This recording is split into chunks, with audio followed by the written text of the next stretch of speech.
or from wherever. They are there to serve the public, and we will call them out, Honorable Speaker, as we have always done. So, Honorable John Mbadi, I will call him by his name, must know that as a House we are unhappy that he has time to attend rallies where he explains how much money Luos are going to get from this government, and he has time to go to citizenTV to tell us lies about economic growth. When you read the newspapers today, data from the Kenya National Bureau of Statistics, Honorable Speaker, is saying that the economy has done the worst since COVID, that we have lost jobs, that salaries and wages have shrunk. First begin by saying, this thing called broad-based, I don't know where it exists. Personally, I don't recognize any entity called called broad-based. There is a government of Kenya Kwanza under the leadership of President William Ruto. Every cabinet secretary who serves in that government serves the Kenya Kwanza government. And I want to join what Senator Khalwale has said. Some of these individuals who joined government recently think they are there to represent their ethnic communities. That every time a cabinet secretary stands up, he tells you how much the Ministry of Energy has allocated to power projects in Nyanza. So the rest of us lawyers are sitting there wondering, Allah, so who is going to speak about the projects in Bungoma? Who is going to speak about the projects?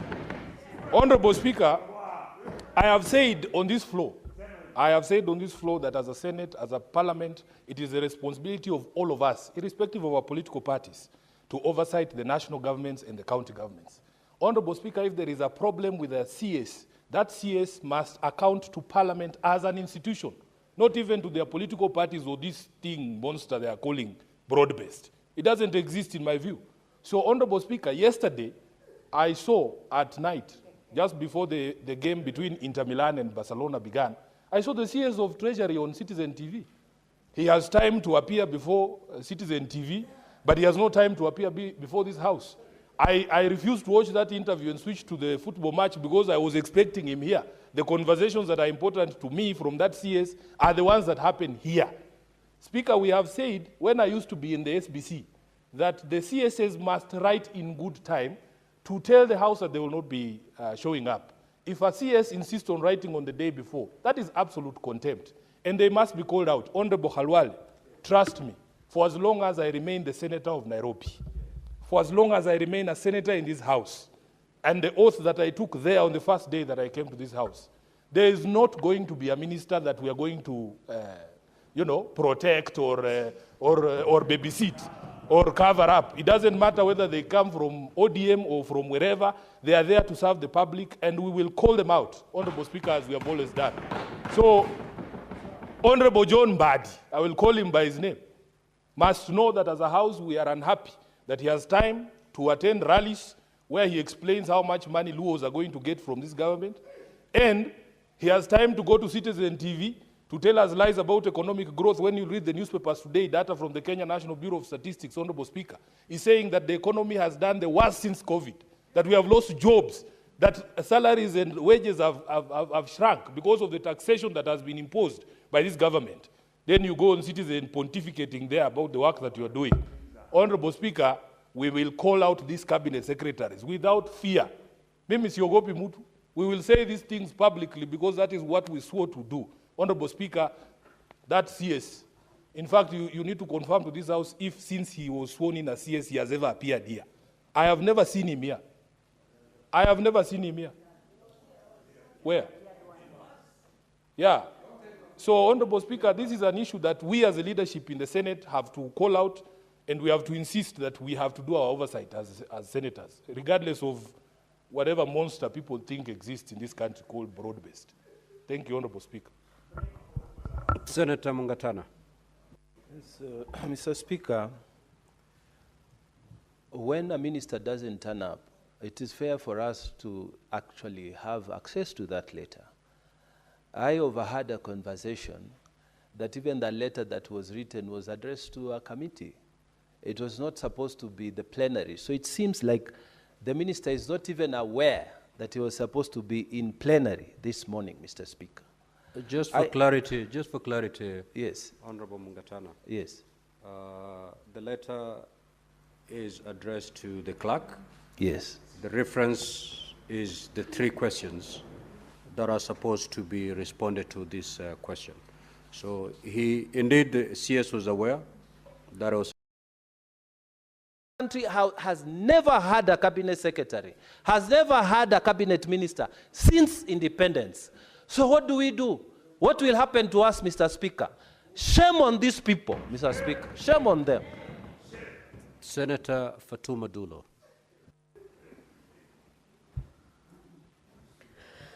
Mr. Speaker, let me join my colleagues in actually contributing to this discussion. I remember yesterday in House Business we discussed this matter. And this letter didn't come yesterday. I put a question to you. What happens in the absence of these ministers appearing in the House? And actually there is a reason, Mr. Speaker, why we requested cabinet secretaries to appear on the floor of this House. We have other businesses also to do, Mr. Speaker. And I think as a House, and you said it on the floor of the House, Mr. Speaker, this is the time for action. We want to see that action. Because we cannot come in the morning here, running to the House, and the people who are supposed to appear and account for whatever they are doing for this country, they are giving excuses. So if it happens that we need to change standing orders, we must change and hold these ministers accountable. Mr. Speaker, to some extent, we can say that they can accompany the cabinet, the president, to account for what they are doing within their ministry. But the priority should be Parliament. It's not that rally. Mr. Speaker, as a House, can we stop lamenting? If a cabinet secretary does not actually indicate that he's not going to be available 2-3 days before the sitting, then I think we should surcharge them. I thank you. Senator Wakoli Ofola. Asante sana Mheshimiwa Spika kwa nafasi hii na kuwapa kongole maseneta ambao wamewafokea ama wamemfokea waziri wa fedha ambaye ameanza kuonyesha utovu wa nidhamu na mamlaka kuingia kichwani kwake kwa kukosa kuheshimu Senate kama chumba cha kuwakilisha raia. Mheshimiwa Spika, ningependa kujihusisha na matamshi ya Mheshimiwa Mungatana kwamba Kenya hii na kaunti 47, Kenya hii na zaidi ya maeneo bunge 290, Kenya hii na maeneo ya wadi zaidi ya 1000 na makabila yote yamo hapa nchini. Mheshimiwa Spika, iwapo mawaziri watakuwa wanaangalia maeneo yao na kutenga fedha za kuwatetea wao, hakuna haja wao kuleta stakabadhi za kupitishwa hapa Senate. Wawe wanaenda katika vijiji vyao wapitishe bajeti zao na watuachie sisi jumba la Senate na jumba la kitaifa kutetea wa Kenya. Mheshimiwa, ni dhahiri shairi kwamba hali si nzuri hapa Kenya. Na kila mara sisi ambao tuko mrengo wa serikali tunawatetea, tunatunga sheria, tunakaa hadi usiku wa manane kuhakikisha kwamba sheria tunazotunga zinaweza kuboresha maisha ya wananchi. Lakini hatuwezi kesha hivyo, alafu yule tumempa mamlaka na nafasi ya kuamrisha jinsi fedha zitatumwa anatupiga teke. Hatuwezi bembelezana hivyo Mheshimiwa Spika. Na lazima tukubaliane, iwapo tuko sisi ambao tuko serikali tunafanya yale serikali inataka, na wale ambao wako katika serikali kufanya kazi hawaheshimu kazi zao, basi tukutane hapa, siku watataka tuwasaidie pia sisi tutakataa. Tuone kama hizo fedha watapata. Juzi wamekuwa na turai hapa tupige kura ziende mashinani. Tulikubali kwamba tuko katika serikali. Lakini tuko katika serikali, wale tunatetea wanatudharau, wanatuonyesha kiburi. Sasa tukubaliane, na mimi naomba viongozi katika mrengo wa serikali, siku ipo watakuja, watatuomba tupige kura, tupitishe miswada yao. Wacha tukatae, alafu tuone watatupigia makofi ama watatushurutisha. Mimi naongea kwa niaba ya watu wa Bungoma. Wametangaza kwamba wanapandisha hadhi hospitali ya Bungoma. Ni sawa, tumekubali. Lakini iwaje mtu anatangaza fedha za kwenda kwao na sisi wanatuambia tu tumepandisha? Kupandisha nini? Hata wale katika nyumba zao ukiamka kuna vitu unapandisha. Serikali, bendera hupandishwa. Sasa lazima watuambie kaunti hizi zote wamepandisha nini ili Mkenya afurahi kwamba tunaunga serikali mkono. Lakini upumbavu ambao tunaona Mheshimiwa Spika na kiburi na fedheha hatutakubali. Na naomba kama jumba la Senate amrishwe kuja hapa. Na huko kwetu akija kibwata kitaumana. Sisi sio watoto. Sisi ni viongozi tumepigiwa kura. Tunawaheshimu na wao pia watuheshimu. Njia ni mbili. Asante sana Mheshimiwa Spika. Now, honorable senators, we have the CS in charge of education with us.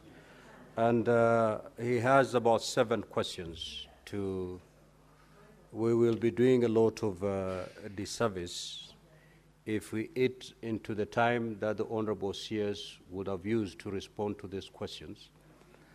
I've heard your frustrations, I've heard your disappointments, I've heard your concerns, and honorable senators, indeed, this letter is contemptuous. It does not even indicate the reason why the CS is not present. And if you read Standing Order 51D, it clearly states that if a CS fails to appear for no good reason, then a censure motion can ensue. Honorable senators, you have a weapon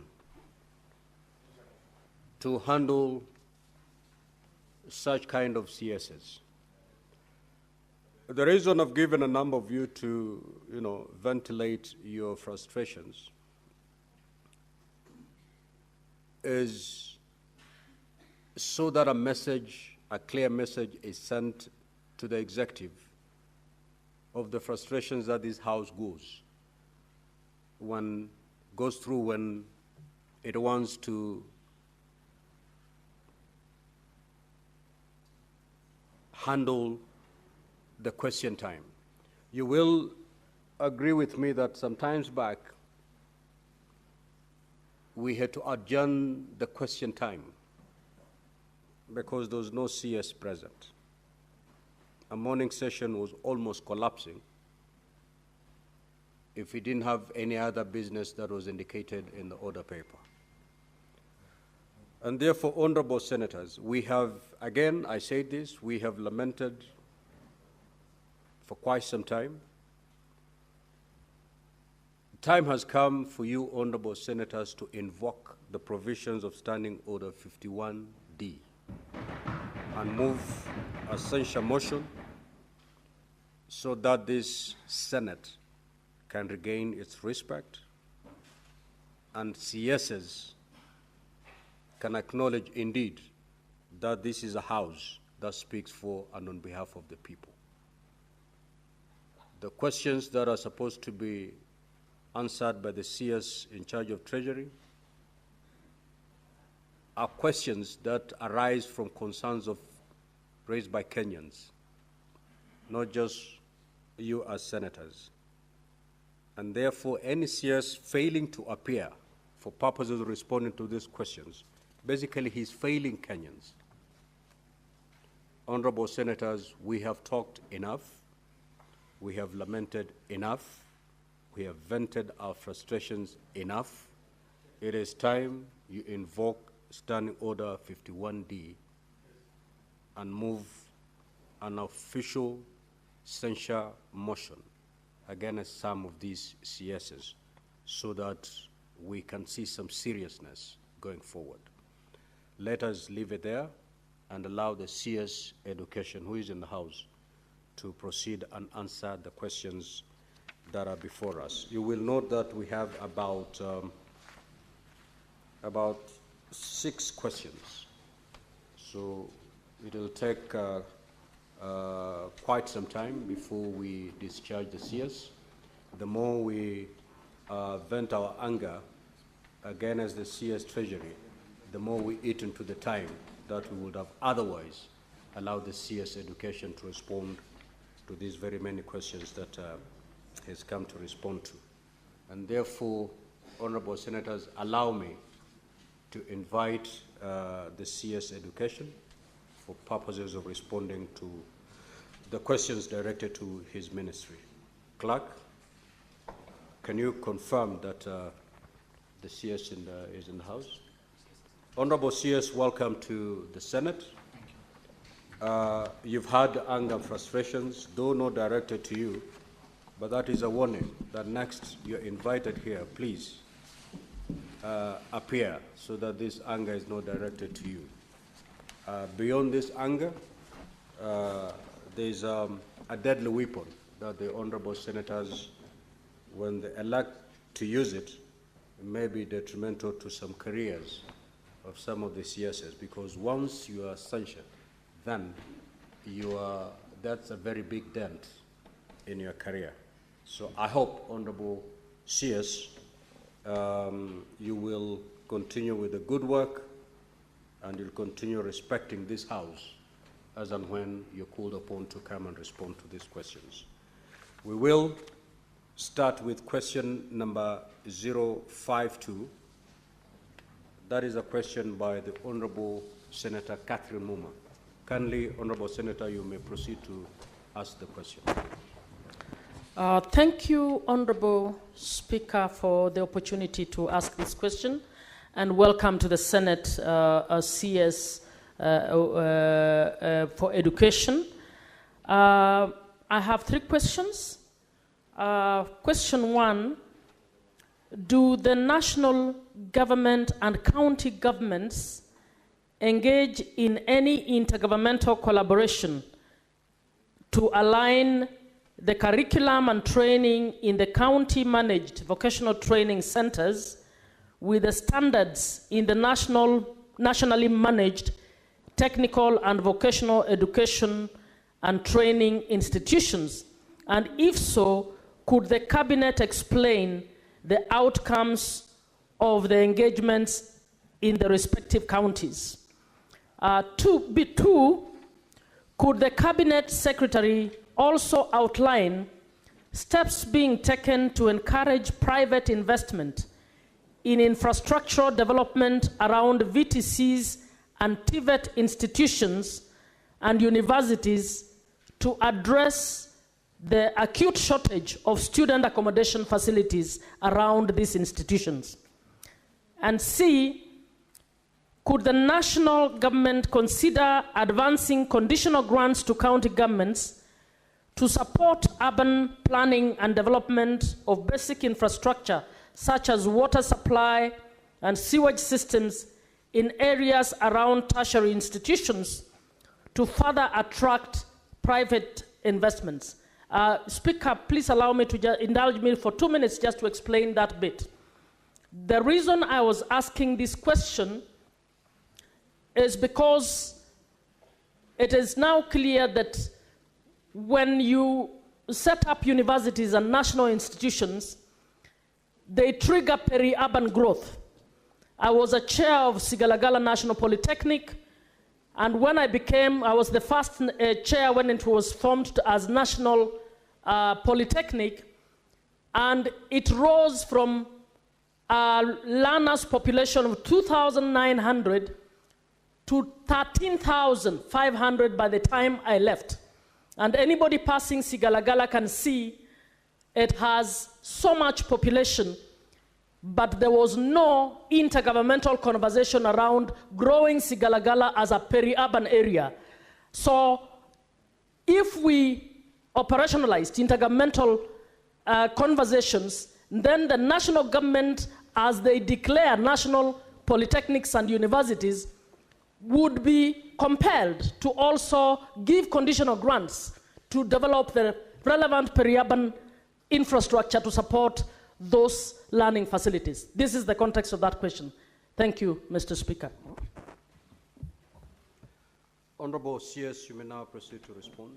Now, before the Honorable CS responds to this question, Honorable Senators, we have 6 questions directed to the CS. By way of managing time, each question will take a maximum of half an hour.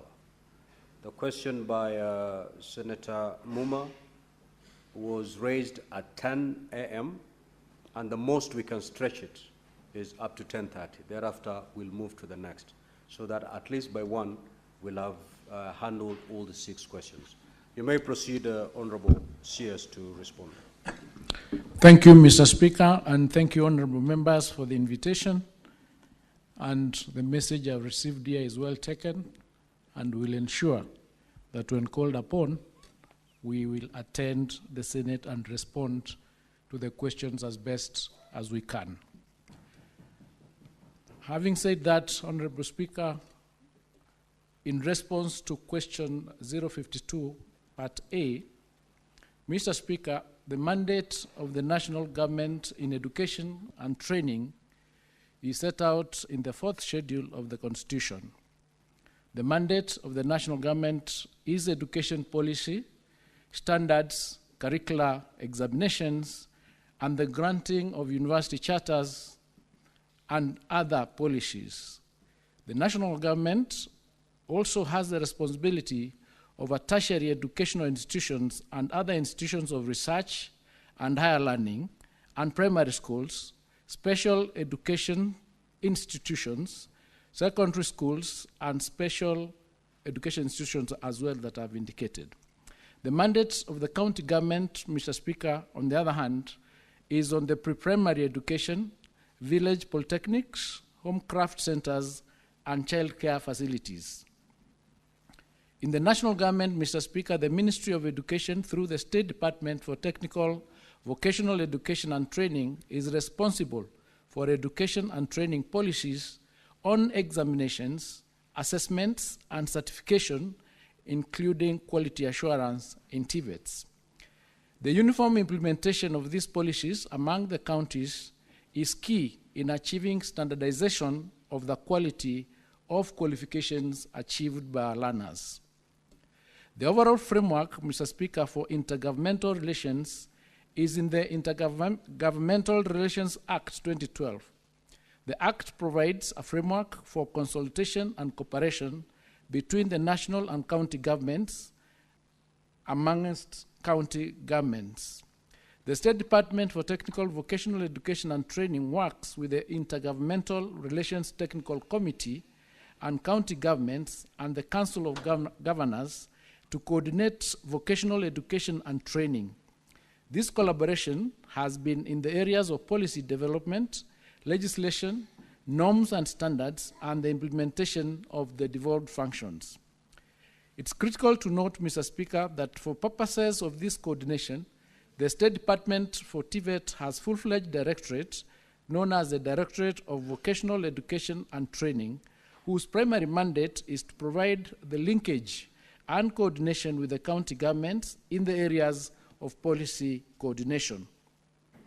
This coordination is also achieved through the various semi-autonomous government agencies under the State Department, such as the Technical and Vocational Education and Training Authority, TVETA, the Kenya National Qualifications Authority, KNQA, and the Curriculum Development, Assessment and Certification Council, the TVET-SEDAC. Mr. Speaker, TVETA undertakes the registration of TVETs, including vocational training centers, and the registration of trainers. In this regard, TVETA has so far registered 1,174 VTCs and licensed over 9,221 trainers countrywide.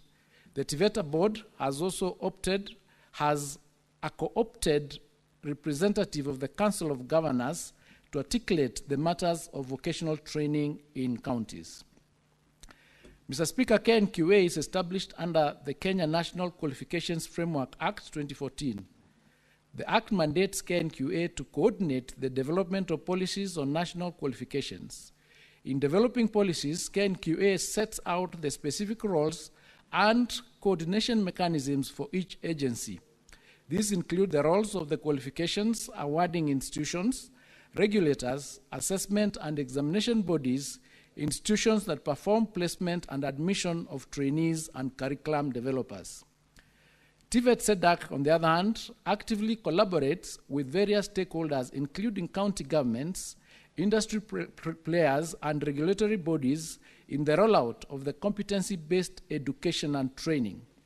TVET SEDAC has partnered with county governments to roll out competency-based assessment, and so far, several VTCs have been trained on the CBA.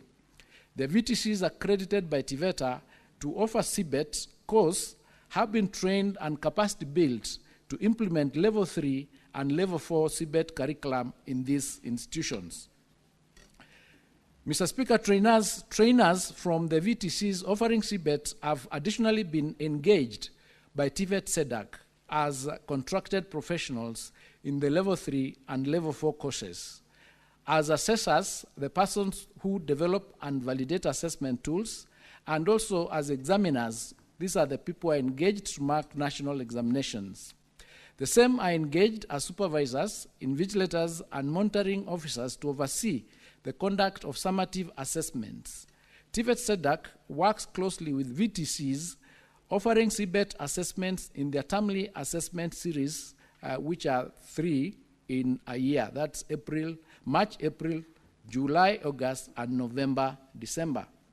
Mr. Speaker, it's also important to note that county governments are represented in the boards of governors of TVET institutions in their respective counties. The second schedule of the Technical and Vocational Education and Training Act provides for a representative of the county governor of the county within which the institution is located to be a member of the board. As a ministry, we work closely with the county governments in implementing this requirement. This ensures that the voice of the county government is represented in the management of technical and vocational education institutions within their counties. Through TVET SEDAC, Mr. Speaker, the ministry has developed 165 CBET curricula and occupational standards for the Kenya National Qualifications Framework Level 3 and 4, which are currently being implemented by the vocational training centers at county level. TVET SEDAC has also worked to develop the capacity of the VTC trainers. The counties that have so far benefited from this are indicated as follows. Bungoma, we have a number of people trained, 254. Trans Nzoia, 133. Kirinyaga, 142. Nairobi, 23. Laikipia, 53. Bomet, 98. Machakos, 72. TVETA has engaged with the county government and other stakeholders in the development of TVETs in the following ways. Number one, the authority has developed services through the establishment of 4 regional offices, Coast, North Rift, Western, and Mount Kenya regions. They have co-opted a representative from the Council of Governors to the TVETA board to articulate issues of vocational training. There has been organized 2 regional stakeholder fora annually to share quality assurance reports with VTC managers and county directors of vocational training. Periodic training of VTC trainers and managers on quality assurance and governance issues. TVETA trains 400 trainers in internal quality assurance annually. Licensing of trainers is utilized at all levels, both national and county. Together with the development of partners, ILO, we have assisted in developing strategic plan for all VTCs in the 3 counties of Narok, Kajiado, and Nakuru. Together with the development partners, a partner known as No One Out, the TVETA did capacity building for 180 managers of VTCs from 180 centers, where 540 board members, 3 from each of the centers, were trained. They have conducted periodic quality audits in vocational training centers to ensure compliance and provide advice on continuous improvement. There has been an engagement of county government as the stakeholders during these standard developments. These include guidelines and standards on CBET, recognition of prior learning policies, trainers' qualification framework, national polytechnics requirements and guidelines, open distant e-learning known as ODEL, centers of excellence, CBET assessment centers, competency-based assessment tools, recognition and equation of TVET qualifications, and industrial attachment. Mr. Speaker, to the second part of that question, Mr. Speaker, there are 1,156 vocational training centers across all the 47 counties in Kenya, with a total enrollment of 141,157 trainees. These institutions are strategically located in villages, ensuring that youth can conveniently access skills training while residing at home. However, recognizing the needs of trainees from far-flung areas, some VTCs, particularly those situated in the arid and semi-arid lands and urban centers, have established accommodation facilities. These facilities help bridge the gap for learners who would otherwise face challenges in accessing training due to distance. As a ministry, we also explore ways to enhance student accommodation in VTCs, particularly in areas where demand exceeds available facilities. Mr. Speaker, the government, in collaboration with development partners such as the African Development Bank and the Germany Development Bank, KfW, is actively investing in the infrastructural development of tertiary institutions. Additionally, funding is being sourced from the National Government Constituency Development Fund and contributions from local communities surrounding these institutions. To further address the shortage of student accommodation in tertiary institutions, the government is engaging private investors through a structured public-private partnership processes. Through this, the government encourages potential investors with interest in developing accommodation facilities within tertiary institutions to make such investments. We have taken measures such as encouraging institutions with land to enter into collaborative partnerships with private investors, through which the private investors develop accommodation facilities for use by students. Part 3 of that question, Mr. Speaker, it is indeed true that conditional grants offer both levels of government the opportunity to fund under-resourced services or infrastructure such as water supply and sewerage systems. Water and sanitation are a devolved function, Mr. Speaker. Noting how important these services are to the effective functioning of TVET institutions, we are committed to work together with specific county governments to seek conditional grants that will support them. This will be especially key in areas around universities and TVETs with high student enrollment that has placed pressure on existing resources. I submit, Mr. Speaker. Any supplementary questions? Senator Muma. Yes, I have, Honorable Speaker. Honorable Speaker, could the Minister indicate whether the Ministry of Education has any collaborative working relations with the Housing Department at the national level to secure part of the housing development units for tertiary institutions to provide accommodation for students, given that these are the most vulnerable individuals who need housing. Secondly, does the ministry have a record of the number of students taken up, those who are not taken up by the universities? How many are taken up by VCTs and TVET institutions? Do you have the percentage so that we are able to account to Kenyans how much we are absorbing or providing some kind of skills training to the high percentage of learners who do not make it to university? Honorable Sears.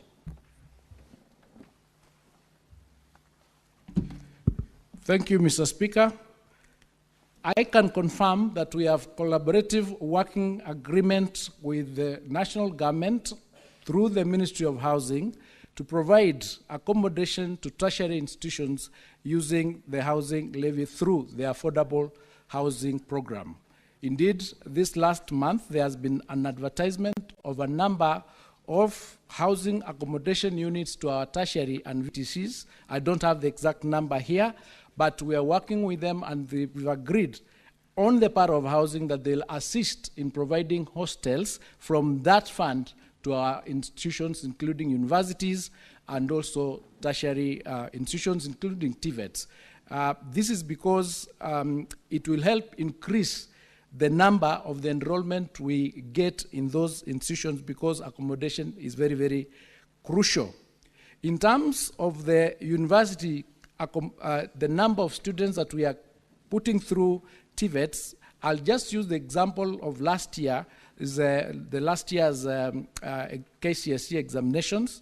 We had a percentage of 25% passing to be able to go to universities who got C+ and above. That means about 75% got below the C+. Now, the 25% was 246,000 students. The number that did examinations last year for KCSE was 965. So we have about 750 students who are supposed to go to VTCs and TVETs.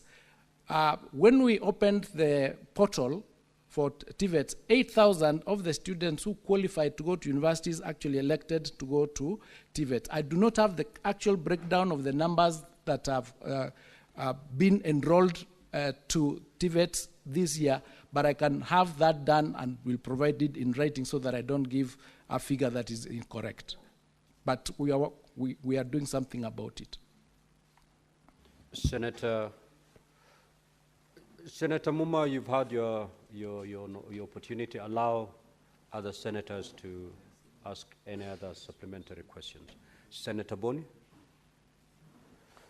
Mr. Speaker, there has been additional strain on the newly promoted national polytechnics, rather TTIs that have been promoted to national polytechnics, with special reference to Shemberere in Malaba Sub-County National Polytechnic and Sigalagala in Shinyalu-Kolomani sub-counties. The President, while visiting us, assured us that he was going to put up a number of hostels in those institutions. Mr. Speaker, could the CS confirm how much money he has now set aside for constructing these facilities as directed by the President in those two institutions, and when is the construction going to commence?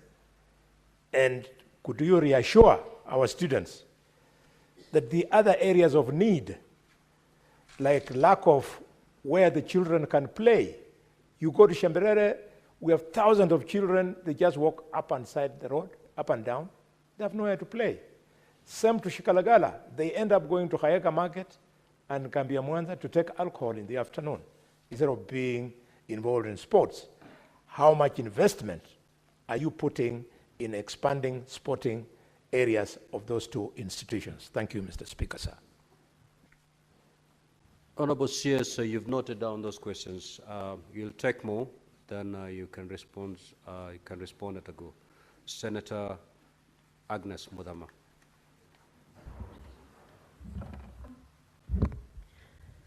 Thank you, Chair. I first of all want to congratulate the CS, because even when he's called in committees, he appears. I've seen him appear in the Committee of Education, and so keep it up, Honorable CS, so that we don't speak like you have had senators speaking about the CS for Treasury. My question is, how long does the training for VCTs and TVETs take? How long? Is it 6 months? Is it 1 year? Is it 4 years or 3 years? Because we've seen some students being trained for 2 to 3 months and they're out, and we wonder if they can qualify with such a short time of training. And Honorable CS, there is an issue of transfers that I brought to your attention. Senator Mudama, if you can answer me about it Senator later. Mudama, Thank you're you. entitled Thank to... you, Mr. Speaker. I've finished. I'm done. Thank you. Honorable CS, you may proceed to respond. Thank you, Mr. Speaker. The policy of upgrading polytechnics or TVET institutions to national polytechnics is that each county needs to have at least one TVET being upgraded to a national polytechnic. And once that is done, the financial implications of that particular upgrade is then assessed, and then it's included in the next financial year to ensure that the infrastructure in those institutions are developed to meet the status of national polytechnics. So I may not have the exact amounts for the allocated to the specific institutions that Senator Kalwale has referred to, that is Igalagala and Shimerere, but I undertake to check the actual figures allocated to them and then provide that answer so that I don't give the wrong information. With respect to expanding other infrastructure, including playfields, we are working with the Ministry of Sports to ensure that we have facilities provided for, because they have a sports fund that is available to develop and acquire extra land spaces to ensure that these institutions have enough space for expansion. Senator Mudhama's question, what happens in TVET institutions is that the students, the trainees graduate using specific stages. So there are courses that take 3 months. There are skills that somebody gains by just being trained for 3 months. They are given certificates. There are diplomas that take 6 months. There are higher diplomas that take a year. There are others that take 2 years. So what we've done is that we've come up with a curricula that is specific to the needs of the students. For example, if a student wants to come and just learn masonry cannot take, for example, 6 months. So he's trained for 3 months, he gains that skill of masonry, is accredited and given a certification for that, and he can leave to go and use that skill to gain employment, then come back if he wants to learn something else, whether plastering, or he can move on like that. So it depends on what course it is. In fact, we've done what we are calling modularization of courses, where you can come in, study what you require, finish, go and gain employment somewhere else, and come back and continue learning. Because of that, we've had to pass, for example, the specific policies, including the recognition of prior learning policy, which requires that if you've been trained outside the informal program, you can come to an institution, you showcase your skill, and you are awarded a certificate in order for you to move to the next stage. So it is staged, and it's programmed depending on the course that one is taking. Thank you, Mr. Speaker. Honourable Senators, will now move to question number 058. In the event that we save on time, we may come back to those honourable senators who still have supplementary questions on this particular question. The Senator for Nairobi City County, Senator Edwin Sifuna. Thank you, Honourable Speaker. These are the questions. Number one, what has the government done to permanently address the root causes of the prolonged industrial action by lecturers at the Technical University of Kenya, which led to the closure of the university between 3rd February and 18th March 2025? B, could the government consider apportioning budgetary allocation to bail out the Technical University of Kenya from the prevailing financial crisis, as it did for Moi University, to forestall a collapse of the institution? And lastly, could the Cabinet Secretary also outline the government's strategy to generally address the challenges currently afflicting public universities, which include inadequate infrastructure, perennial strikes by the academic staff, and financial instability? I thank you, Honourable Speaker. Honourable CS, you may proceed to respond. These answers have been circulated to the Honourable Senators. Yes. You need not read them verbatim. You may even elect to paraphrase so that we save on time. You may proceed. Thank you, Mr. Speaker. But on this one, Mr. Speaker, please allow me to read, because it includes figures that are specific to TUK. Then where it's a general response, then I'll be able to generally paraphrase. Mr. Speaker, the award of charter to the Technical University of Kenya as a full-fledged university was done on the 15th of January 2013. Since that time, Mr. Speaker, TUK has operated with chronic funding shortfalls. The monthly revenue is approximately 207 million, including 63 million that is given to them through capitation. This falls very, very short of the monthly expenditure of 314 million, which includes a wage bill of 272 million, which has not been met, contributing, Mr. Speaker, to a debt of 12.9 billion, inclusive of CBA's arrears of the cycle of 2017 to 2021. Mr. Speaker, because of these cash flow challenges, the university then resorted to paying net salary to all staff and was unable to pay any remit any statutory deductions, that is pensions, pay, and housing levy, or any third-party deductions, that is union dues, bank loans, SACCOs, welfare, insurance premiums, etc. These challenges, Mr. Speaker, led to industrial action by staff of the university,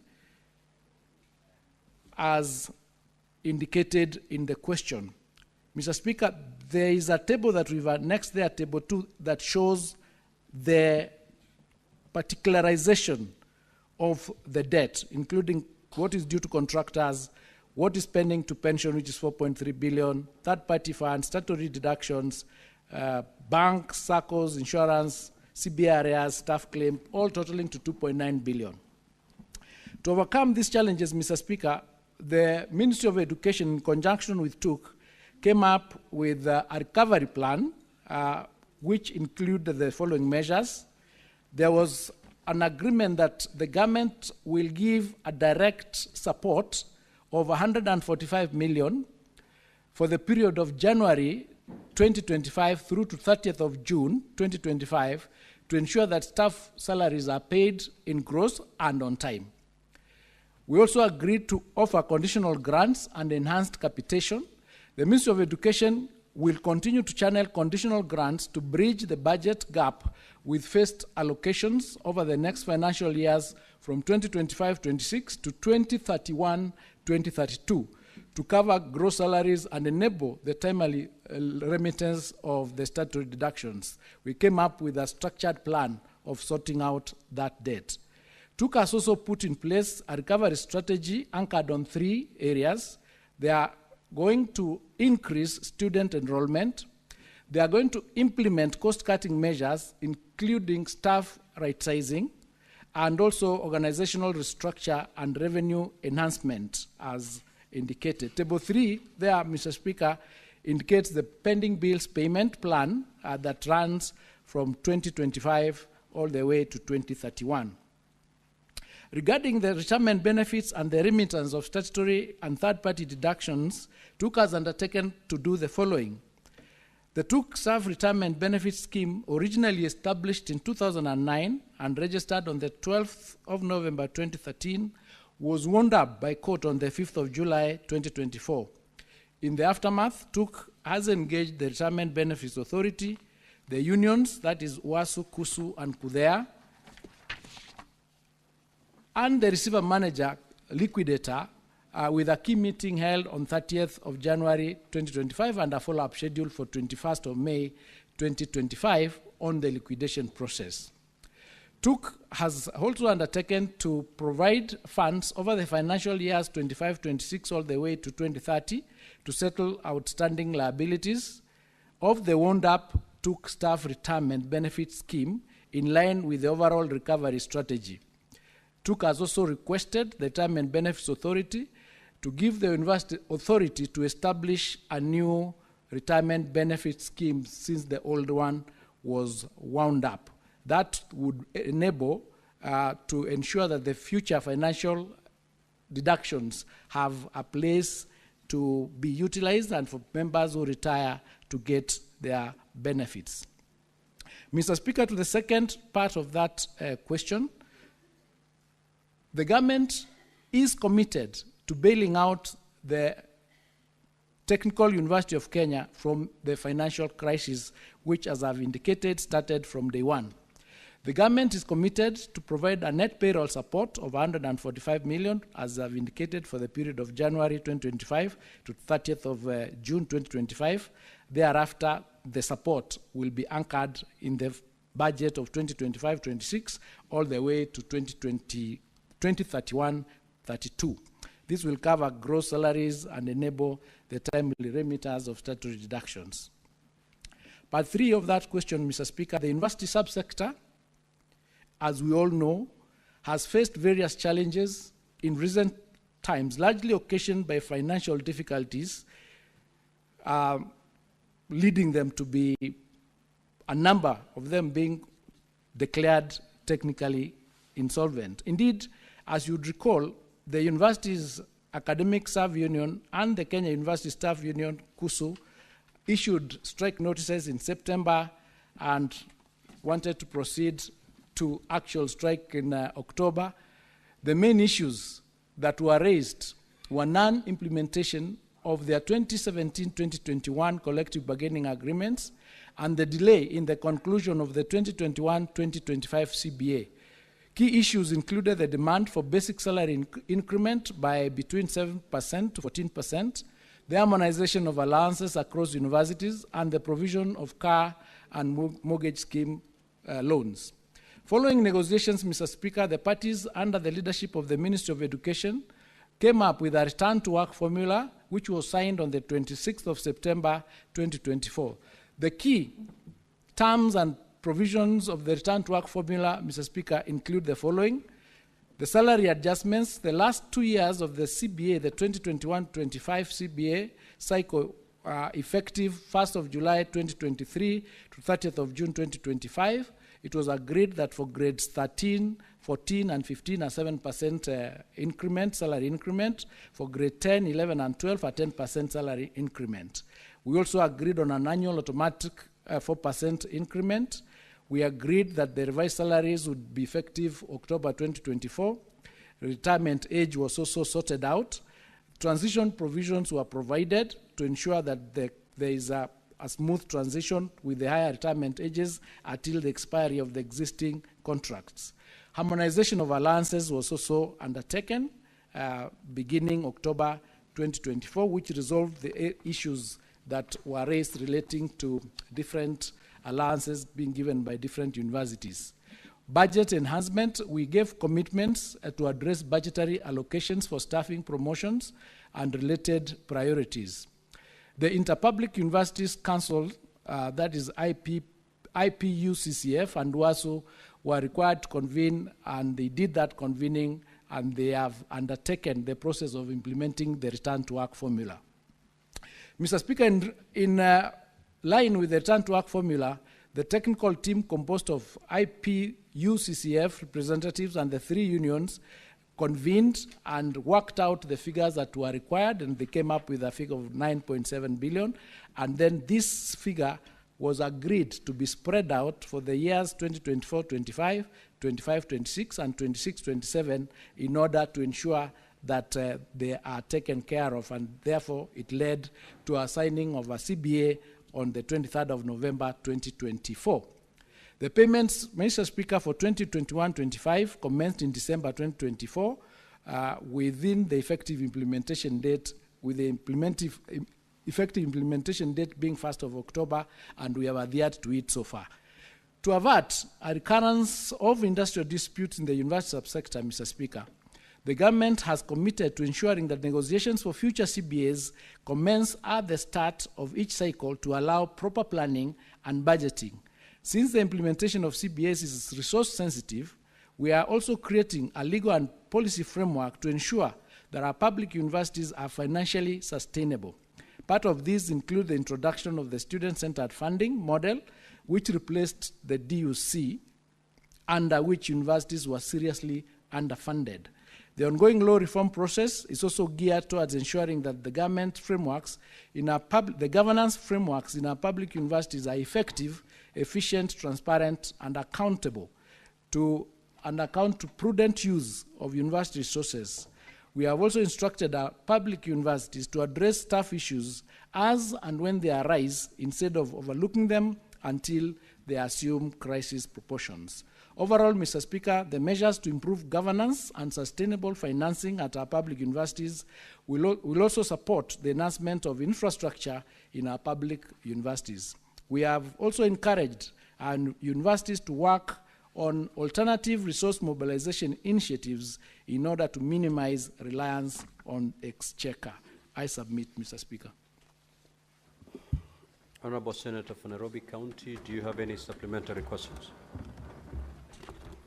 Speaker, indeed, I do have one supplementary question, but before I ask that supplementary question, I just need some clarity on the answer that has been provided by the CS.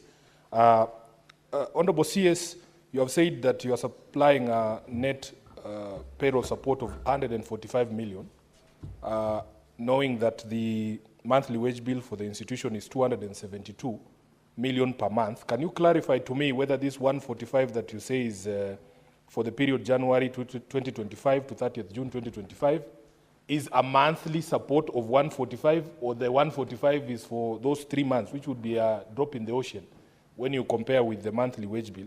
Secondly, there's a mention of conditional grants that you say will bridge the budget gap. Unfortunately, you have not provided any figures, CS. Do you have a figure of the total amount of the conditional grant that is going to be supported, the institution is going to be supported with? And lastly, and last clarification, Honorable Speaker, there is language that is suspicious in the response on the recovery measures. I don't understand what you mean by staff right sizing. This is the first time in my entire life that I have heard that word, staff right sizing. Are you saying you're going to sack people? And if it is that is what you are saying, can it come from you clearly, which cadre of staff are affected and the numbers? And then, Speaker, I can ask my supplementary question then. Because those were just clarifications. This language is, that language is confusing. What is right sizing? Are you cutting people down to size? Proceed. Now, Honorable Speaker, the supplementary question that I wanted to ask is whether this idea of transforming these middle-level colleges like Kenya Polytechnic into universities without sound financial and research grounding was ill thought, and given the inability of these institutions to self-fund from internal resources. He has brought that question very clearly, Honorable Speaker, that these institutions are unable to self-sustain because of the sources of funding. Would you still, as a government, support this policy of transforming these mid-level colleges like Kenya Poly into universities? I thank you, Honorable Speaker. Honorable CS, you may proceed to respond. Thank you, Mr. Speaker. For clarification, first clarification, Honorable Sifuna, the 145 million is monthly support. Monthly support to cover a gross payment of salary from January 2025 to June 2025. The conditional grant figures, we have them inbuilt in the 12.9 billion figure that we are supposed to pay, which we spread out from 2025-26 year to 2030-31. There is a schedule of how much per year we are giving so that that figure can be met. The idea was, take the 12.9 billion, spread it out because the government cannot afford to pay all of it at once. Spread it out because, for example, if you take the 4.3 billion, that is the amount for pension, we know it is not required all at once. So we spread that figure out so that at least when people retire, they do not go home without any money. So we put in some money current so that when you retire, you are getting money, and we keep increasing that figure so that by the end of 2031, we'll have cleared the debt and we'll be in a position of sustainability. On right sizing, Mr. Speaker, this is rationalization of the staff. I will explain further, Honorable Senator. What we found is that in universities, the ratio of teaching staff to non-teaching staff is supposed to be 70-30. But what we have in most of our institutions is the opposite. We have academic staff that are 30-70. So right sizing or rationalization is as you continue employing, you see where do you need to employ and where do you need to release. For example, if a casual or somebody is on contract, and you find is in the 70% portion, you do not replace that person. You let them go at the end of their contract so that you have an opportunity to bring this other side above in order to right size. There is going, of course, to be issues relating to sending people home, but that is dependent on a program that would work if that becomes necessary, just like what we've done in Moi. What we did in Moi, we agreed that the first thing that will happen is the people whose contracts are coming to an end and are not required to be renewed because they're in the category of where you have more than you need, you don't renew their contract. But then, when you move to want to deal with the rest of the group, let's say you want to send them home, you have to work using the normal, because it's a labor right, using the normal process. Discuss with them, discuss with the unions, and you must have funds if you are sending people home to pay them so that they go home. So these are the strategies or structures that we put in place. One, to ensure that we have sustainable programs in the universities, but we also do not offend the rights of the employees. So we are not just going to sack people and tell them, go home. We are going to work with them and with the unions to ensure that we have a program, a transition program, where we are going to be able to ensure that we are reaching the right level. That is the right sizing, rationalization that we are talking about. But we are going to work together with them. We are not going to wake up and say, this group go home. There could even those who are willing to voluntarily come and say, I want to go home, can I have my redundancy package and stuff like that. Now, the issue of transforming this mid-level colleges into universities, of course, came about because there was a number of students, as you very well know. The university spaces, if you remember, was that if people do exams and they're supposed to go to universities, what used to happen is you start from the position of how many spaces do we have in the universities for us to admit. Then you do a cutoff point and say, this year we are taking students from B and above. So you find that even the people who are actually qualified to go to universities were not getting the spaces. That is the basis upon which the transformation of these middle colleges to universities came about. But where we are now, the conversation needs to be had to confirm whether we have enough. For instance, this year, the spaces we have in universities to accommodate students, the available spaces are 305,000. The people who qualified on the C+ to go to universities are 246,000. That means we have almost 60,000 available space to admit other students. So the question would be, do we really need to do or create more universities? Because we are not getting enough students to admit. So it's a conversation that we'll have, and at each and every discussion, this is the rationalization, the discussion, the assessment that needs to be done, including the financial implications of it, to see whether it is possible to upgrade. But otherwise, currently we have almost 79 universities in the country, for 3 of them being public, the rest being private. So we have enough spaces to admit all our students. So it's a conversation, as I said, that would need to be had depending on the need. Thank you, Mr. Speaker. I submit. Senator Professor Kamar. Thank you, Mr. Speaker, for the opportunity, and thank you, Minister, for the answers. I'm just wondering about the universities in relation to the TVETs, and you answered the question earlier about the TVETs. How much space do we have in the TVET and mid-level colleges to absorb our students? I'm asking that because you have rightfully said the percentage to the university is about 20% of those who did KCSE. You have also said that those figures are at least well accommodated as far as admission is concerned, because we have even extra room. How many do we have in the middle level?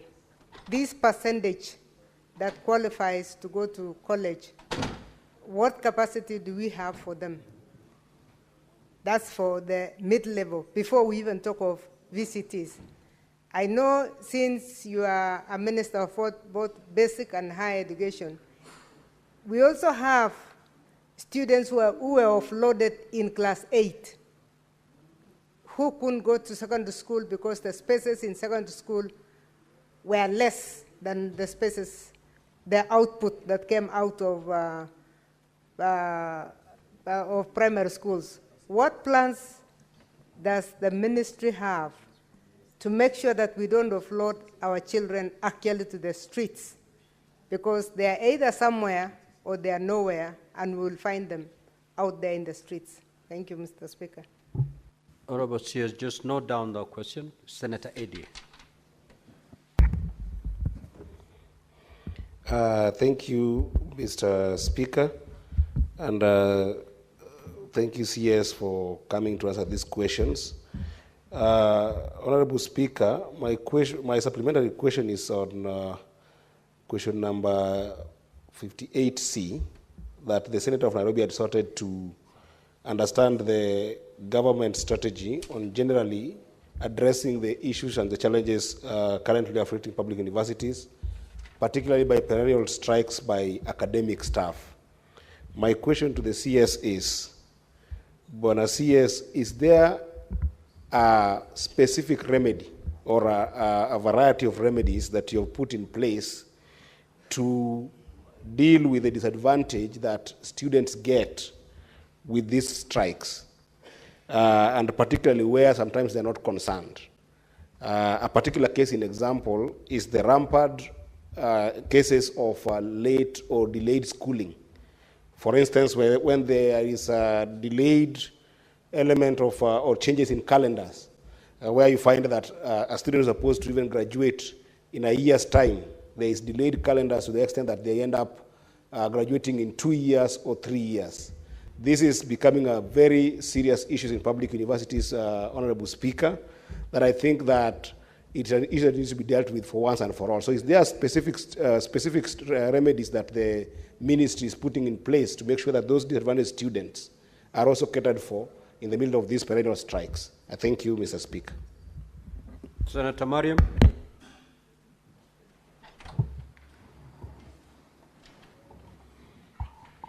Thank you, Mr. Speaker, for giving me this opportunity. Mr. Speaker, my question is on paragraph 31, which is the minister saying that he will pay a net payroll of supports payroll 145, but the gross one is 272. So there is what you call avoidable expenditure, which if you have not remitted the statutory deduction on time, there is interest per month. So how will the minister take care of the interest? Thank you. Senator Onyonka.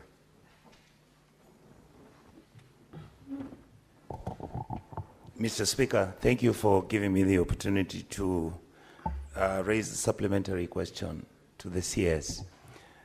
CS, first of all, I want to welcome you as my CS because we come from the same county, but professionally I'm happy. I'm declaring my interest, Mr. Speaker. The question I wanted to ask CS is that given the fact that you realize we are having a challenge on the housing problem within these institutions, has the ministry done an audit to find out, for example, how many hostels do all our TVETs need? And most probably, I'm sure CS, you know, even all our universities have no housing facilities or hostels. What is the most probable resolution or solution would you offer this country in terms of either systematically spread out over a period of time so that we can then solve the issue of the deficit of all our universities and technical vocational training institutes where our children, young children, have no places to stay? And I'm sure, like you had Honorable Bonia Halwala state, that even when these young men and women are going for this training, these untoward issues of alcohol abuse and social dysfunction, if we had hostels which are managed properly and who are observing the law, we would actually make our children are responsible and they worked hard. Thank you, Mr. Speaker. Senator Gataya. Senator Mofire. Thank you, Honorable Speaker. My question is written to the predecessor to the current minister came here, and I had the same question. There is this school called Kamutwado Primary School, which was allocated 20 million. 2 million was advanced. That was 2019-2020 financial year. And up to now, that school has not gotten the balance of 80 million. That is 2019-2020 financial year. The predecessor, Honorable Machogu, the CS Machogu, had promised to give them balance. I don't know whether in your archives you have that information, Honorable Waziri. There is also the Tharaka Technical College, which the community and the board would want it elevated to the National Polytechnic, because that is the only technical that serves quite a very huge population, the entire lower part of Eastern Province and some part of Kambani and some parts of Maua. So the community and the board would request that this technical be upgraded to the National Polytechnic to serve the intended purpose. Thank you, Honorable Speaker. Senator Bone. Mr. Speaker, thank you. CS, let's admit it. From your table here, the school needs 12.9 billion shillings in pending bills. And CS, you want to give them 145 million per month for 6 months. That is a total of 870 million shillings. In view of the paltry 207 million that they are able to generate on their own, let's admit it, the college is insolvent.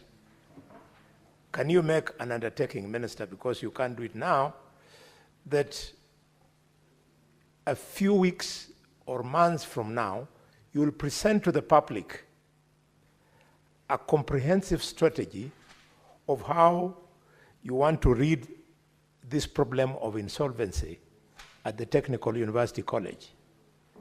Having said that, allow me to make a passing remark, briefly, Speaker, that the government must do something so that you talk to parents that it is not a must that every child gets a university degree.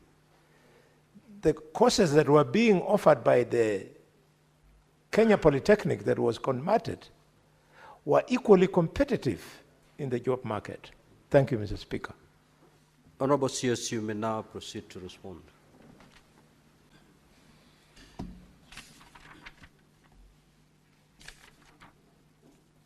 Thank you, Mr. Speaker. To Professor Kamar's question, how much space we have in the mid-level colleges. Mr. Speaker, we are spaces available to almost 1 million in TVETs.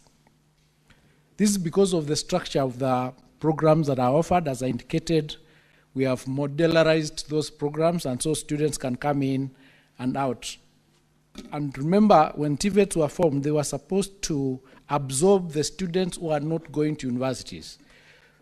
Now, in 2025, we had a total of 375,000 students in TVETs, when the student admission to universities was at 22%, and universities had almost 800,000 students. So the pyramid was inverted. We had more students in universities than in TVETs, when we should be having more students in TVETs than universities. So we started a program of increasing the enrollment of these students, and we targeted even above 1 million. When we started in January this year, we've raised the enrollment from 375,000 to almost 700,000 as we speak. And they are all in college, and we do admissions in January, we do admissions in May, we do admissions ongoing every quarter. So there is enough space to admit the students in our institutions, both TVET and VTCs, those ones who do not go to universities. And to Senator Boni Kalwale's recommendation, it is true that some of the courses, because even now universities have a TVET institution within them. So that we have students who go to a university, but they go to the TVET in the university, meaning that these are now courses that we can agree that we need to absorb our students into those universities. And that goes to answer the question of, we have a number of our students or young people between the age of 18 and 35 who are neither in formal school or in formal employment. So they are the ones that are out here, which the TVET is supposed to absorb and remove them from the streets so that we can skill them to be able to play a role in the economy, so that we have plumbers, we have electricians, we have engineers, they can progress, and there are many other IT programs that we are offering in that space. So it is important that all of us start working. In fact, the issue of enrollment to TVETs is being spearheaded in conjunction with Ngao, because we are using an all-of-government approach, and we're ensuring that these people, when they go to barazas, they tell the parents what is important, or how useful the courses that would be in those institutions are covered. Apart from that, we have a lot of equipment in those institutions of TVET. So learning on hands-on learning is that much more effective.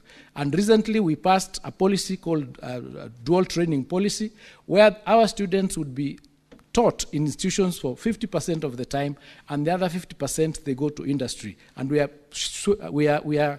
are signing collaboration agreements with industry in various places of the people doing textile, people doing any other industry, so that we can have our children, when they are learning, to learn hands-on. So there's something that we are doing in this space to ensure that we reduce the number of our students who are not skilled. Senator Eddie's question, is there a specific remedy to deal with? Yes, what happened is, for example, in Moi, if you recall, there were students who are doing medicine, and they had been in that institution for 9 years, for courses that were taking 6 years. So they had lost 3 years in that university. So when the strike came and we came up with a package to resolve the issues of Moi, we also came up with a package to resolve that problem of those medical students, which related to training in the referral hospitals. And we came up with a program where they expanded the program from Moi Referral Hospital to Iten, so that you can be able to do many more students. And because of that, we were able to graduate those students in March this year. The first students graduated in November last year, 28th of November last year, but the medical students and other batch that had remained behind graduated in March this year. So when we come up with a program to ensure that the strike is resolved, we also work towards coming up with a program on how the students who have suffered are going to meet their lecture time so that they can graduate. And what we have come up with is to just agree as Kenyans that we need to resolve the problems early. One of the problems we discovered is that most academic strikes arise out of their CBAs. Now, we found that CBAs are negotiated at the end of their lifespan. Now, when you negotiate a CBA at the end of its lifespan, it means you've not budgeted for it, there's no predictability, you are not aware of what was required, and we've insisted that going forward, the CBAs should be negotiated at the beginning of their lifespan, so that we know this is the amount of money we'll need to afford. That way, we can budget for it or plan for it. And I'm glad to note that the CBA for 2025, 2029, they are already negotiating it as we speak, so that we can factor it into our next budgets to ensure that the teachers know, or the lecturers know, what they require. So that is how we are trying to resolve this space, and it is a multi-pronged approach. We have to deal with it because the students who are in these universities are our students. If we don't do something about them, then they suffer. As we indicated, almost 23 of our universities were technically insolvent. If we carried through the insolvency and said these ones are dead, let them go, would be having a number of our students not having spaces to go. So we had to make a decision, a hard decision on what we do so that we keep these universities floating, as well as ensure that our students have, they can be able to get their education and graduate. On the question of the interest on the 145 million, what we are doing is negotiate with the institutions. For example, payee is remitted to KRA. So when you don't remit, there is penalty and there is interest. So what we are doing is negotiate with them that let's pay the principal and the interest and penalties is removed, and we have a payment plan that runs several years to be able to bring it up to standard. That's what we are doing with the issue of interest and penalties. The challenges in housing, the ministry has not undertaken an audit of all the universities on the housing that they require, but each university has undertaken their own assessment of the percentage of the universities of the student hostels that they require. And I'm glad to report that because universities are independent institutions under their charter, some of them have done very well. For example, Maseno has done an assessment of how many student hostels they have, and they keep building these hostels every year, including having the capacity to go into the market and getting loan facilities to build the facilities as they continue clearing the loan, and they are doing that. In the cooperative university where we were the other day, and I'm happy to note that recently we were able to enthrone the youngest chancellor in the country, a 36-year-old young man who is working for an international bank. And so these are some of the changes that we are doing to ensure that we get support from various partners. And in that institution, they already signed an agreement, a partnership, an MOU, to have an investor build 7,000 units of their 10,000 students that they have. So each individual university is working towards ensuring that they resolve the housing problem. But also we are working with the Ministry of Housing under the housing levy to ensure that they can assist us in building the hostels, and we've signed quite a number of agreements with them, and some of the construction of the units have begun. Senator Mofa's issue is specific to some school. I will check. Excuse me. I didn't get the name of the school. The name is Kaputwando. Araka constituency. That is Kadangachiri location. Let me undertake to counter-check that information. I have my Director General here, he's taken the notes, and will specifically respond to you. But as you know, in the last 2 years, there has not been any infrastructural funds in the budget. So we were not able to do any support to any institutions on the infrastructure portion. But this year, we put in a portion of infrastructure, and I'm hoping that will cover a good number of the requests and the requisitions that are in place. That, of course, would go to any other that is pending, and we are working on that, including presidential directives that are normally given. On the technical college, Mr. Speaker, there is a specific criteria that is used for us to be able to confirm that a particular TVET institution is ripe for upgrading to national. So once the requisition is made, there is a team that visits the institution and comes up with the report, and based on that report, a CAB memo is then prepared, then we proceed and ensure that it's upgraded. Once you meet the criteria, that includes land space, it includes the number of students that you have and other, then we'll be able to resolve that. So our team can pay a visit once the request is made, and once we confirm, we'll be able to sort that out and see whether it meets the requirements. On the 145 million to Senator Kalwale's question, the 145 million was support just to the salary, because TUK has only been paying net salary. So we decided let's give them a grant of 145 million for 6 months, January to June, so that those 6 months the staff can be paid their gross salary. The 12.9 billion debt we have put a strategic plan in it, and it is stipulated on table number 3 on how we are going to clear it. What we did is we spread that out over the years so that for each portion, for each area, for example, contractors and general creditors, the pending bills are 360 million. So for the year 2025-26, they would be paid 17 million. Then the next payment to them would have been the year 2028-29. So we spread it out. We spread the whole of 12.9 billion over a longer period so that the government can be giving money in each budget year, financial year, so that by 2031 it is cleared as we sort out these other issues that are there. So we have a plan to ensure that we do not allow any of our universities to go down. We have done this for TUK. We've also done it for Moi.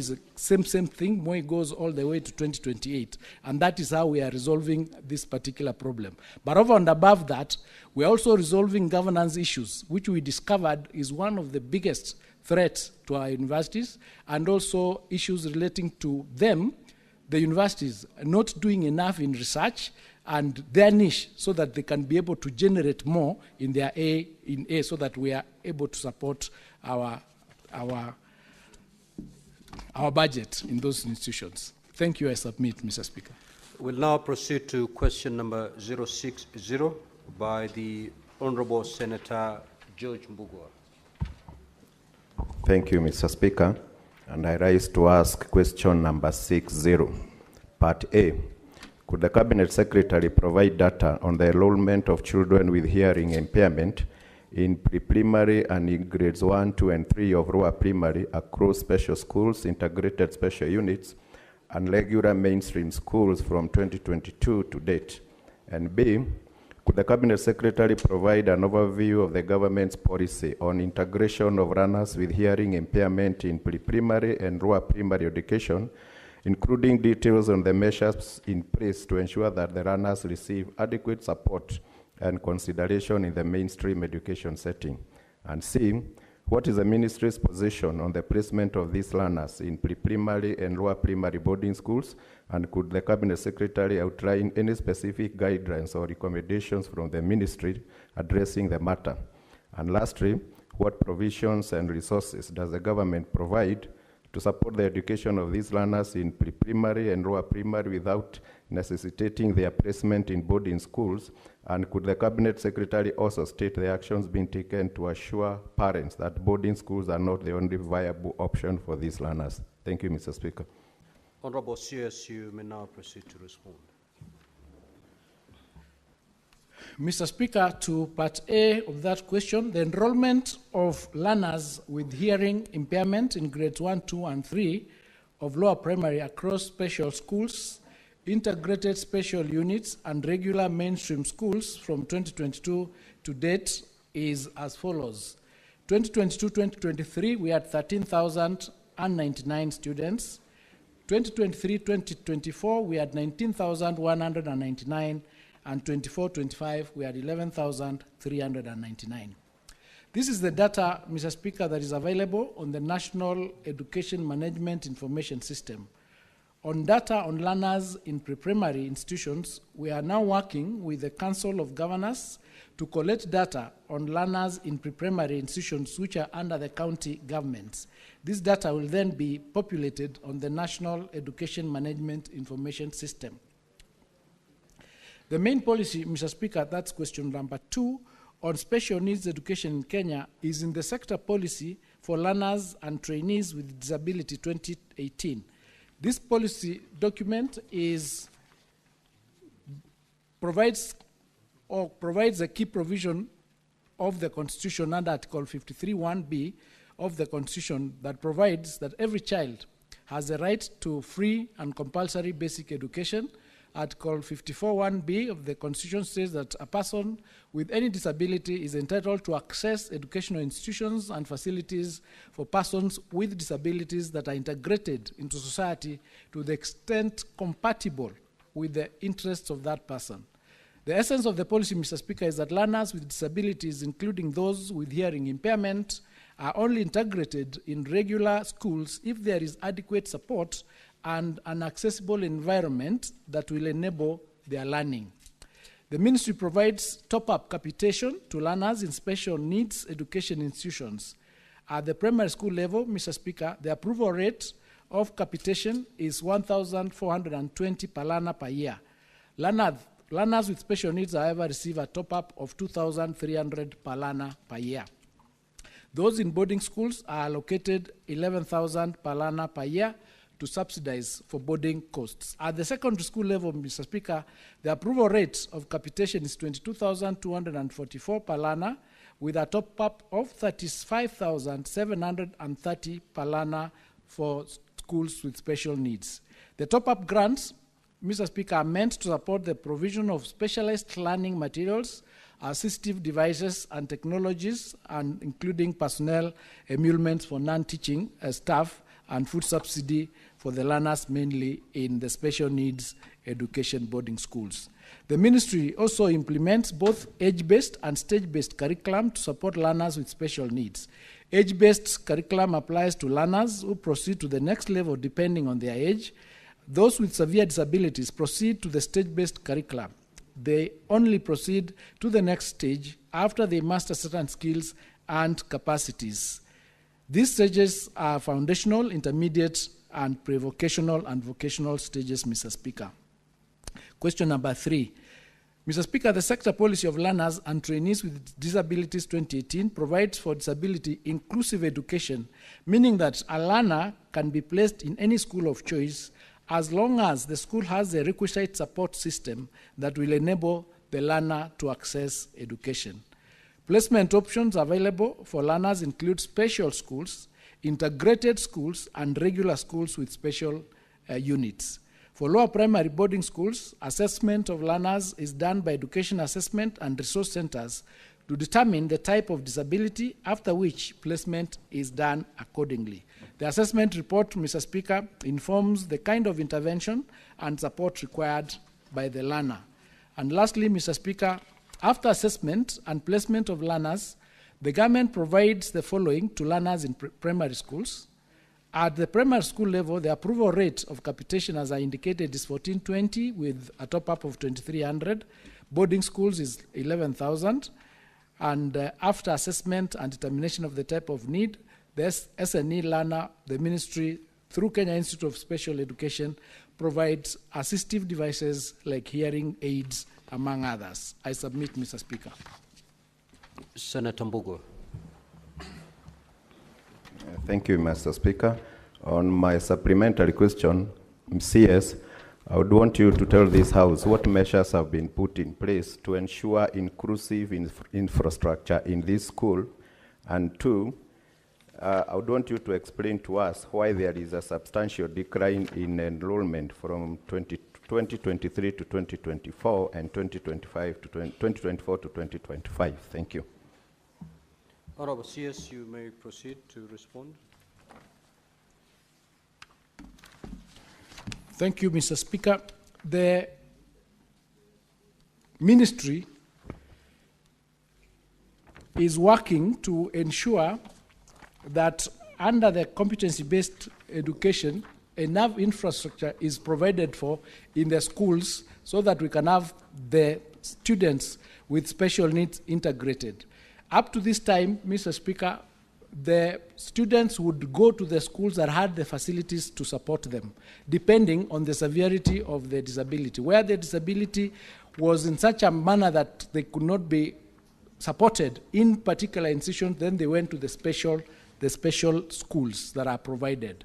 So on the decline, Mr. Speaker, I have not done an audit to find out why there has been a decline in enrollment, and maybe I would, in 2022-2023, there was 13,099. 23-24, it was 19,000. Then it came down 24-25 to 11,000. We'll need to check that and revert back to the honorable member, Mr. Speaker. Thank Senator Muma. Thank you, Honorable Speaker, for the opportunity to ask a question. Honorable CS, in your answer to C, you have indicated that a learner with disability may be placed in any school so long as the school has facilities to support them.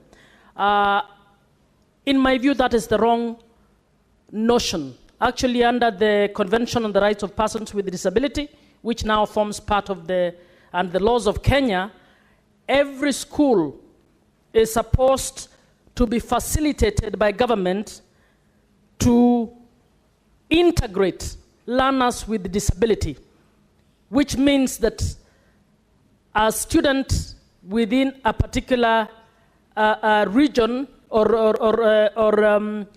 locality should not be going far away to look for a school because the schools next to them do not have facilities that integrate disability. So my question is, what are we doing to ensure that we implement our obligations to persons with disabilities, to learners with disability, without making it optional? What you are suggesting is that we will make it optional. The school that has the facility is the one that the student will go to. What we need is that every school should actually have infrastructure that is integrated for disability to ensure learners with disability in that locality to access that education. Honorable CS.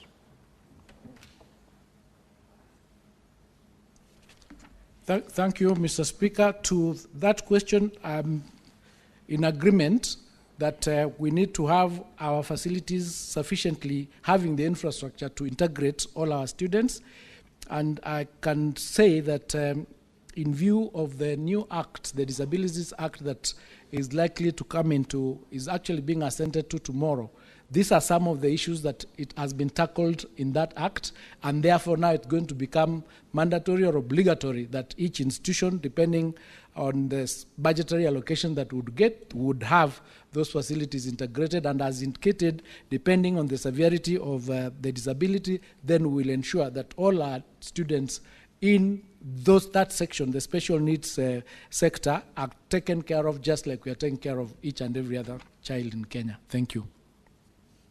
We now move to question number 061. Honorable Senator Joyce Correa.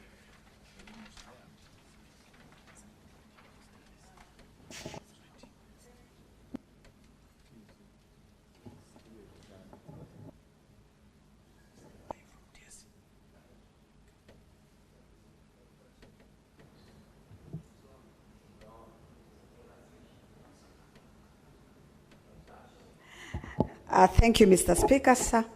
Mr. Speaker, I stand to ask a question on behalf of Senator Joyce Correa, MP.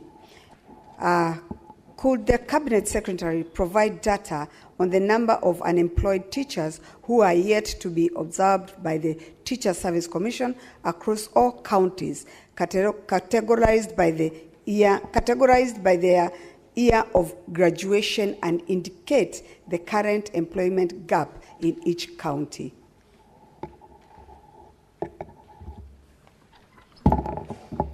Sorry, Mr. Speaker, sir. I think that was the answer. The question was, could the Cabinet Secretary provide data on the number of unemployed teachers who are yet to be observed by the Teacher Service Commission across all counties, categorized by their year of graduation, and indicate the current employment gap in each county? B, what measures has the ministry put in place to address TSC's low absorption rate of teachers, particularly those who have remained jobless since 2010? C, could the Cabinet Secretary outline any collaborative efforts between the Ministry of Education and TSC to ensure teachers' employment across all regions, particularly addressing disparities where some counties have higher numbers of unemployed teachers, and to promote fairness and equity in recruitment? Thank you, Mr. Speaker, sir. Honorable CS, you may proceed to respond.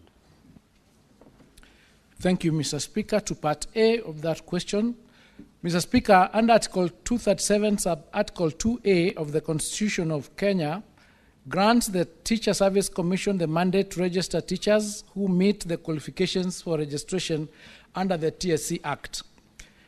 To execute the mandate, the TSC has established an online teacher registration portal to facilitate efficient, effective teacher registration. However, since the process of registration is voluntary, some of our graduates from the teacher training colleges and universities are yet to register. Mr. Speaker, an analysis of the teacher register indicates that there is a total of 485,000 registered teachers who are not employed by the Teacher Service Commission, as summarized in Table 4 that we provided. And they read, post-primary, there are 84,510,000 teachers. Primary is 124,061, and ECD has the largest number of 134,914, making a total of 343,485. The Commission has not obtained data of how many ECD teachers have been employed by the county governments and is in the process of ascertaining the data per county. The Commission has also indicated that it has not yet complied data of unemployed registered teachers per county. This information can be supplied once the data is compiled. Part 2 of that question, Mr. Speaker, recruitment of teachers across the country is premised, among other factors, the availability of funds and the existence of vacancies in authorized establishments. In a bid to address the low employment of qualified teachers in the public sector, the Commission has done the following. The Ministry and the Commission annually submit budgetary proposals and policy recommendations to the National Assembly's Departmental Committee on Education, advocating for adequate funding and legislative support to facilitate recruitment of teachers. The Commission identifies the shortage of teachers in each school and replaces the teachers who have exited service and ensure that these are replaced immediately to improve curriculum implementation. The Commission also engages unemployed teachers on an internship program targeting unemployed qualified teachers. This program is governed by the Teachers Internship Policy and Guidelines 2019 and is in line with the government policy to equip graduates with practical skills and competencies for the job. Under the internship program, it is aimed, among others, to promote development and job competencies with clear linkages between education, training, and practical work. Since the inception of the program in 2019, Mr. Speaker, the Commission has engaged 94,300 teachers interns, as shown in the table provided there. 2020, 10,300, 21, 12,000, 22, 6,000, 23, 26,000, last year, 20,000, this year also 20,000, 94,300 in total. During teacher recruitment exercise, the Commission gives priority to teachers who graduated earlier, especially those who have remained unemployed for extended periods of time. This is done to promote fairness and to reduce long-term unemployment among teachers who have waited many years for absorption into service. Mr. Speaker, the Teacher Service Commission continually monitors staffing levels across all public learning institutions in response to the evolving curricular demands, school enrollments, and regional disparities. From time to time, the Commission, pursuant to Article 237, formally advises the Ministry of Education on the prevailing shortage of teachers in specific subjects and learning areas with a view to increasing the national supply of teachers and ensuring adequate, equitable staffing. In addition, Mr. Speaker, recruitment of teachers is based on the number of classes in the country, which are set by the Ministry of Education. Particular attention for the last 2 years has been given to junior school deployment under the new CBE framework, spearheaded by the Ministry of Education. It's based on this that the Commission recruits to ensure balanced staffing across the country. I submit.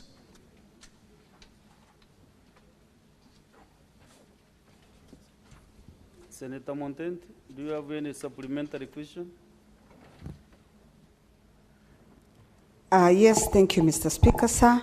Mr. Speaker, I would want to ask the CS whether he is making any efforts to sensitize and address these graduates to register, since we continue to witness a lot of complaints after every recruitment, as I can cite the just finalized recruitment a few months ago. CS.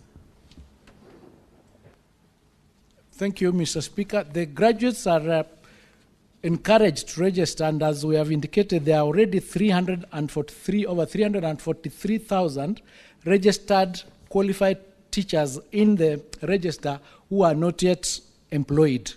And so the employment, as I've indicated by TSC, under the TSC policy, is to ensure that those who are employed are those who graduated earlier. So that is the rationalization that we deal with the TSC to ensure that they comply with that, so that we don't have teachers who graduated like 2010 or before who are not yet in employment. Thank you. Senator Fatuma Duro, do you have a supplementary question? Mr. Speaker, I had a problem with my gadget when the question on vocation was asked. Can you allow me to ask a question? Yes, proceed. Okay, thank you. First, Karibu Waziri. Sorry also for bashing your colleagues in front of you. I have two technical colleges in Isiolo County, one in Merti and another one in Garbatula. The one in Garbatula is not operational up to now, almost 10 years down the line. And the one in Merti is actually operational, but it lacks equipment. So my question is, what are you planning to do about it? And number three, Mr. Speaker, I just wanted to ask if you also supervise vocational training colleges, because I see like counties don't have capacity. And I have one in Isiolo town where actually the standard is very low. So do you actually do capacity building on the same? I thank you. Let us get to move for Senator Kadango Paul Kalungo. Thank you very much, Mr. Speaker, for the opportunity to ask my question. And my question is based on, Mr. Speaker, if you wish to move mountains tomorrow, you must start by lifting stones today. My question is, can the CS provide a projection of teachers' demand over the next 5 years, Mr. Speaker? Because, Mr. Speaker, that projection is needed for Parliament also to plan, also for the Ministry to plan, in regards to the population of the students, the infrastructure, and all that pertains to giving quality education to the students. So can he give the projection for the next 5 years? Thank you very much, Mr. Speaker. Okay, Senator Margaret Jepkoech Kamar. Thank you, Mr. Speaker. CS, you have mentioned that the TSC prioritizes the old graduates. I'm just wondering whether there is a way of mopping the old, all of them. Because although you are saying they prioritize, it's the fact that they are given 10 points, 5 points, or 2 points, depending on the year of graduation. It's the highest. But there are so many other points that are given there are so many other parameters that are used, such that even if you are a graduate of 2010 and somebody gets more parameters on 2015, the one of 2015 simply passes and you are left. And this is the cry on the ground. The cry on the ground is that it is not a first-come, first-served employment system. So is there a way in which you can actually say anybody who has been there for 10 years is mopped? Because they're all graduates, they have all graduated, whether they are P1s or graduate teachers, if you can mop the past. Because right now there is a complete mix.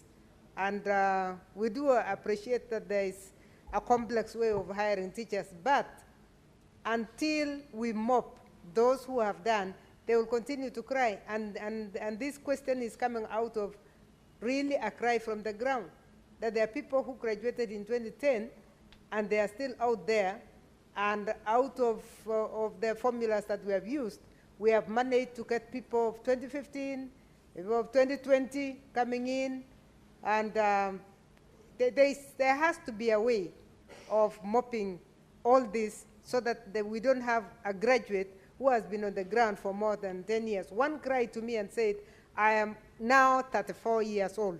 Very soon, I will not be employable. And yet I have been on the ground since I graduated. And that one graduated when he was 23. So this is now 11 years, and they're out there. Is there a way in which you can mop all this? Thank you. CS answered those 3 questions. Thank you, Mr. Speaker. On the question of the technical college in Isiolo and Garbatru, as I indicated, we have many students who need to join these colleges, so it is the ministry's priority to ensure that these colleges that are already done are completed and students admitted to them, because we need them because we have more students in that subsector. To that extent, we've actually made a requisition for resources to complete the institutions that are incomplete so that they can admit students, and to ensure that all the ones that are coming up, the 52 others that are remaining, are also done and completed to ensure that we can absorb these students. Our estimation is that if we have all these institutions operating, the TVET sector can absorb up to 2 million students, and that is our target in the next 2-3 years. That's what we are working toward. So we take that into account. We'll ensure that those colleges that are completed, including the one in Isiolo, are done, completed, and operationalized, including getting equipment. For example, in terms of equipment, if you go to government ministries, any government ministry, you'll find a lot of vehicles, obsolete equipment that is thrown all over, that is normally sold for nothing. We've done a paper to allow us, as the TVET sector, to be allowed to take all those vehicles and spread them, and other equipment in hospitals that are obsolete, to spread them across our institutions so that they can be used for learning. That way we'll be able to have equipment at an affordable cost in a number of our institutions. So we are trying to come up with programs to ensure that even as we are hiring or we are getting other equipment, what we have is also utilized. To the question of whether we supervise VTCs, yes, we do. In terms of policy and standardization of programs, that is done under the TVET department, and so they are supposed to be aligned. And that, I think I answered that question when I answered the very first question relating to what the TVETA and TVET CDAC does. The programs and policies are done by us. So if it's not being done, we'll ask our regional director for TVET to be able to ensure that he's hands-on in that area to ensure that we keep to the standards. To Senator Karungo's question, we have not done a projection for 5 years, and that's a very welcome recommendation, and I've asked the TSC team that is here to undertake that exercise. It is better for planning. It helps us to predict. It helps us also to find out which subject areas do we need more teachers, so that we can plan our lives and our programs better. So it's a welcome suggestion, and we have taken it into account. Thank you, Senator Karungo. To Senator Kamar's question, it is true that they are supposed to take into account, prioritize those who graduated earlier. But up to date, that has not really worked, because wherever you go, you'd find somebody who tells you, I graduated 25 years ago and I have not been employed. What we are grappling with currently is to see whether we can come up with a policy where we are going to have an affirmative action, where we are, as you correctly suggest, we mop up the older ones who graduated and give them jobs, even without taking them through those particular many criteria, so that we are able to spread them, to spread whatever spaces that is available once or twice in the next 1 or 2 years, so that we can mop all of them out, so that we do not have this cry. So we are looking into working towards ensuring to come up with even an affirmative action to just support them, because we are having people retiring before they get employed, so, which is very frustrating. So thank you for the suggestion, Madam Kamar. I submit, Mr. Speaker. So, Honorable CS, is it that you are giving commitment that the next 1 year or 2 you'll be able to mop up that list of the undergraduates? It's a very sensitive matter that maybe the former CS education would like to know whether it is in your plan that you are committing to do that. Yes, it is, Mr. Speaker, and if you note from the question was clear that we needed to have provided the number of teachers who are not employed from each county and their year of graduation. We didn't get that, and we have asked that TSC undertakes that exercise and gives us that information, because we were only given a general provision. Once we have that number, once we know this is the number that graduated 10 years ago, this is the number that graduated 15 years ago, it would be easy to make a decision on how to deal with that issue. That affirmative action, I'm committing to it, because there's no point to roll out graduates and not have a plan on how to support them. Thank you. Very well. Can we go to the next question? Senator Cheluyot, Majority Leader, do you have a supplementary question? Then we go to the, but I can't see Senator Muma. Yeah?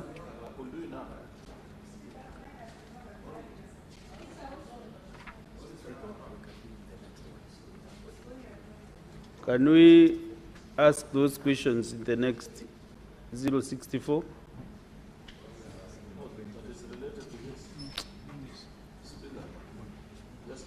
Okay, Senator Alu. Thank you, Speaker, for accommodating me, because I realize question 64 may not really be that related to what I wanted to ask, because the minister was still speaking on this issue of TSC. I felt this would be the appropriate time. So I want to appreciate this opportunity. I welcome you, Minister, for the chance to interact with the representatives of the people. I have a specific question with regards to TSC. It's something that probably you could answer now or grant an opportunity to send in the feedback later, given that it's a bit, it will require some data. I know, Mr. Speaker, that TSC has an absorption program spanning different years in different regions. And you know, part of the hallmarks of the broad-based government, Mr. Speaker, is to equalize the country and make every Kenyan feel part and parcel. I know that there are parts of this country, by advantage of proximity to power or one way or the other, they have teachers that have been absorbed, graduates up to as late as, I think, 2017 or 2018, while the other parts of the country where you find graduates even as late as 2010, 11, and things like that. Can the minister provide this data from TSC with a breakdown of all the 47 counties, Mr. Speaker, on what is the year of graduation that TSC now is implementing across those counties, and the reason for the disparity, where you find in certain regions very recent graduates are being granted the opportunity, while in other parts of the country, Mr. Speaker, there are graduates who are almost nearing retirement age while yet to get an opportunity to serve. I thank you, Mr. Speaker. Senator Mariam Sheikh Omar. Thank you, Mr. Speaker, for giving me this opportunity. Mr. Speaker, my question is to the Minister. What is the plan? Is there a plan the ministry has to integrate madarasa system to the current system we have? And is there any institutions that can train the madrasa system?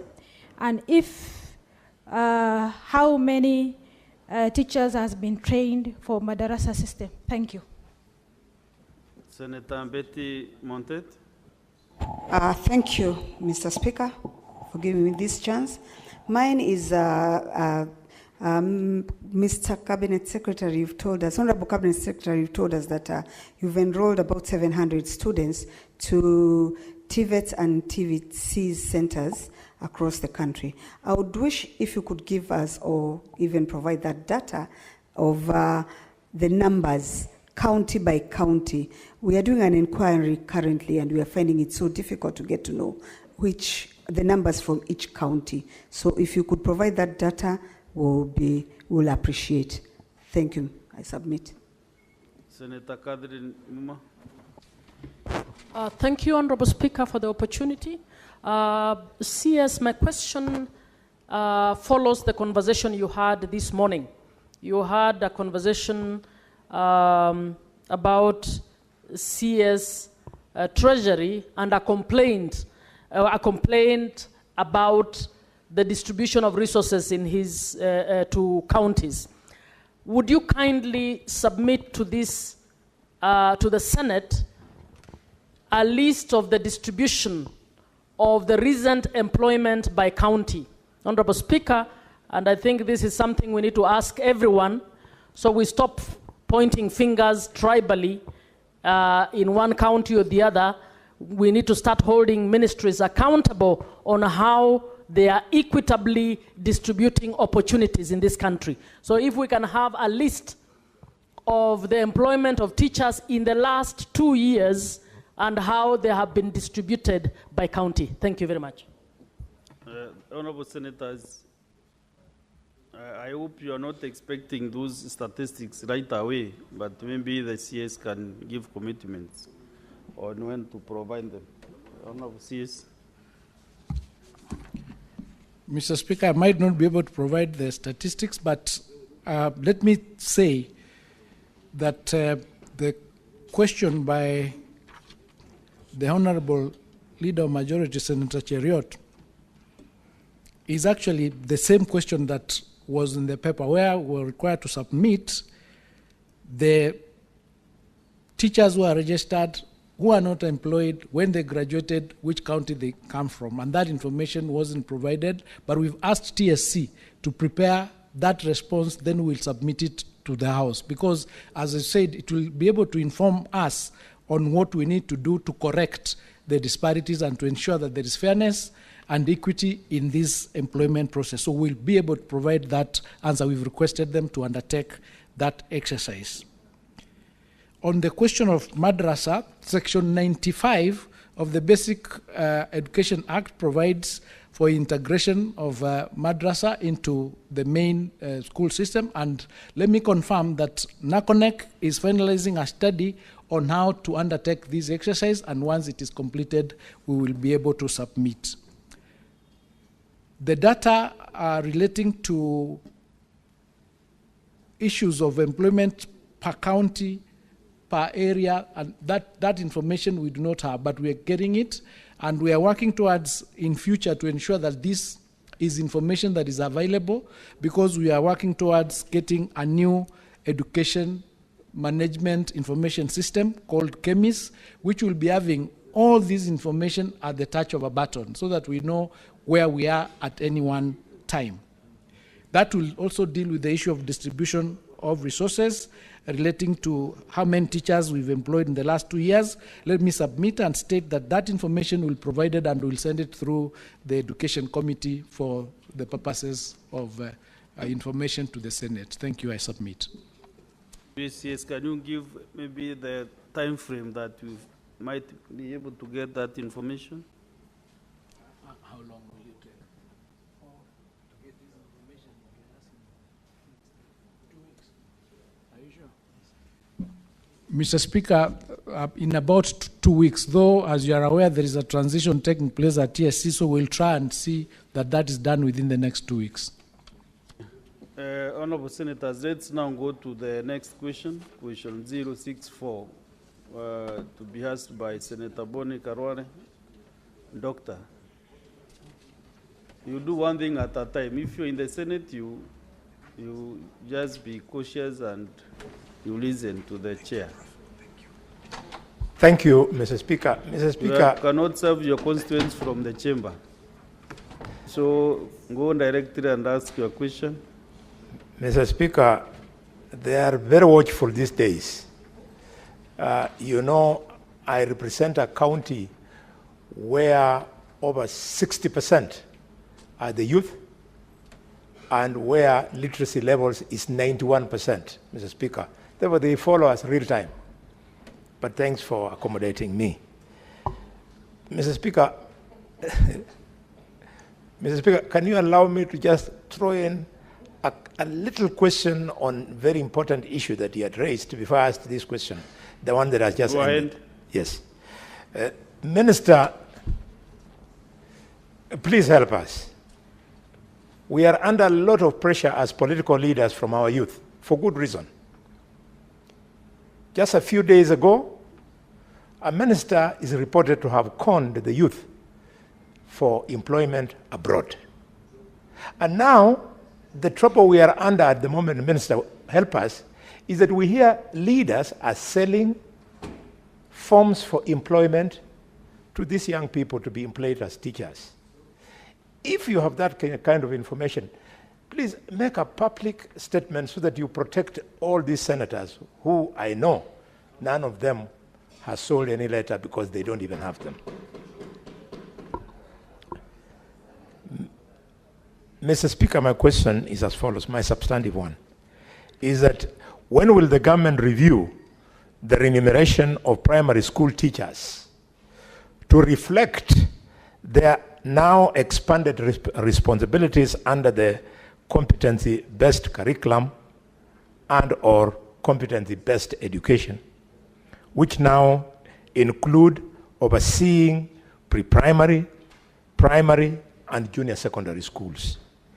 And two, could the Cabinet Secretary also state whether workload assessment and job evaluation have been done to inform such a review? And if so, could you please provide details of the same? Yes, Mr. CS. Thank you, Mr. Speaker. We will, as a ministry, endeavor to work with you to ensure that such issues like selling of forms, which is a criminal activity, is actually dealt with and sorted out, because we need to be doing things right, and we need to just take the responsibility for doing right things. So we will work together and ensure that that is sorted out. That's why we are saying, if we get the right data from TSC, when the employment is being done, everybody would know that this is the number that is available, and the information is there on a portal on the touch of a button, and there are no dark spaces in various places where then you do not get the information that is required. And even the public would know exactly what is going on. So to your question, Mr. Speaker, the Commission signed the 2021-2025 collective bargaining agreement with the teachers' unions in the public sector. The CBA stipulates the terms of service of the teachers in the public sector, including the remuneration of head teachers in our primary schools. The 2021-2025 CBA, which will terminate on 30th of June 2025.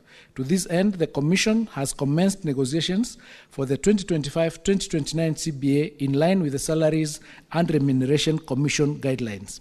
Accordingly, in line with Article 234B of the Constitution, the Commission has submitted proposal to CRC together with the request to conduct job evaluation in the public teaching sector, noting the new learning areas under CBC in order for it to inform the kind of remuneration that the teachers should get with this added responsibility. Mr. Speaker, to the second part of the question, the Commission and SRC are planning to conduct a comprehensive job evaluation in the financial year 25-26 for the entire teaching service to ascertain the work of every job in the teaching service. The need for job evaluation has been informed by the change in the job content, the input and output factors, as well as the new jobs introduced by the competency-based education. The same will be done in a collaborative manner, and all the stakeholders will be involved as required by law. I submit, Mr. Speaker. Senator Boni, Dr. Boni Karwale. Mr. Speaker, that is a straightforward answer, and I thank the Minister. But please, in your review, do consider bringing into consideration the new things introduced, including deductions for housing, increased deductions for SHA. It's not nice in communities like mine, where we've got a huge population of teachers, to see young people earning a salary, Mr. Minister, of 3,000 shillings after all deductions are done. We are treating our workers very badly, and they take care of our children. Thank you, Mr. Speaker. Let's get supplementary questions from Senator Joe Nyutu and then Gloria Orwoba. Thank you, Mr. Speaker. And my question is related to the question by the Senator for Kakamega to the CS, that because now under junior secondary or junior school as it's referred, that Mr. Speaker, the content there, the syllabus is basically high school syllabus. And so the teachers teaching in junior secondary, and I'm aware that they are qualified as they are secondary school teachers. But do we have we done enough assessment? Have we sent enough teachers to handle different subjects because of subject specialization, Mr. CS? Exactly what is the position in our junior secondary schools as far as handling subjects is concerned? Thank you, Mr. Speaker. Senator Gloria. Thank you, Mr. Speaker. I have a supplementary question. Congratulations, Waziri, for the work that you're doing in that ministry. I am privileged to know that you are working silently but serving Kenyans. My supplementary question is that you have mentioned that there's going to be, you have started conversations in terms of the 2025-2029 CBA. And I was wondering, is there consideration for learning and development for these teachers? In terms of, I know you are negotiating the payments, the salaries and things like that, but we have had concerns where some teachers would like to be facilitated to improve on their skills, to improve on their education or something like that. Is that going to be considered when you're having those conversations? Also, in terms of the job evaluations, we recently saw that we had issues in terms of bringing outsiders to teach drama festival, and now there's even conversations on sports. When you're doing the job evaluations, some of the feedback that we got as leaders is that the teachers who are talented or who are skilled in terms of sports or creative arts, they don't get remunerated. So therefore they say, we are not going to do an additional task that is going to be outsourced anyway. So in these job evaluations, can there be considerations such that those teachers who are actually within the creative arts can actually be considered and treated in a manner where their skill, their art or sports or whatever can be appreciated and incentivized? That way, we can then say that we have qualified teachers who can train drama. Because as it stands now, we are getting drama teachers from the creative arts outside, because most of the teachers don't have that skill, and the ones who have the skill are not compensated for it. So that is my additional question. Thank you.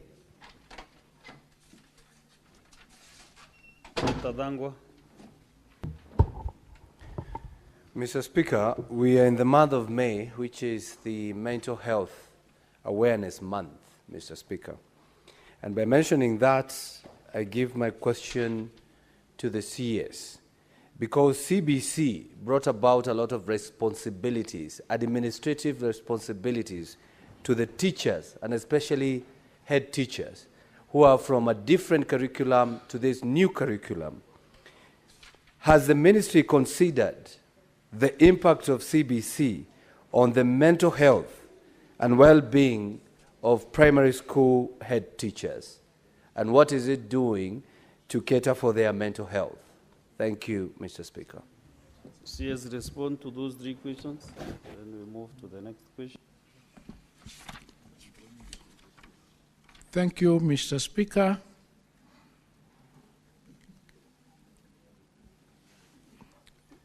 To Senator Newto's question,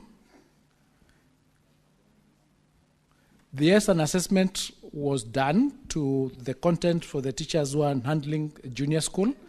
And to that extent, a number of teachers have so far been retooled. A total actually of 220,000 teachers have been retooled in the whole of the CBC program to ensure that they are brought up to the standard to handle the content that is provided for in JSC and the other areas. And they are subject specific. But we still have shortfalls, we still have gaps. That's why we did an internship of 20,000 this year. And in the budget, we provided resources now for another 20,000 next year. So there is something that is being done to ensure that there is a retooling so that the teachers have the content, have the capacity to take our students through the CBC program. To Senator Gloria's question, we now have, for example, 3 pathways, and the arts and sports is going to be mainstreamed It is no longer going to be a co-curricular activity that is dealt with on the sidelines. And because it is mainstreamed, the resources then will follow that mainstreaming, including the training and capacity building of those teachers to ensure that they're up to standard and up to date with the curriculum and with the training for creative arts. And the reason is we need to avoid a situation where you have outsiders coming into the schools to train our students, because then you do not have control over them, because they do not subscribe to the what you could call the code of conduct of teachers. So if something happens, then you see you have no control over that, and that is being sorted out, including creating facilities that would be, now we're going to have in schools that are undertaking this particular pathway. We'll be having theaters, we'll be having studios. Those ones who are doing sports, we are working with the Ministry of Sports to ensure that in our schools we have enough sports facilities to do that particular subject. So that it's not something that people do not benefit from when they are working on it, and it will be part and parcel of the job evaluations.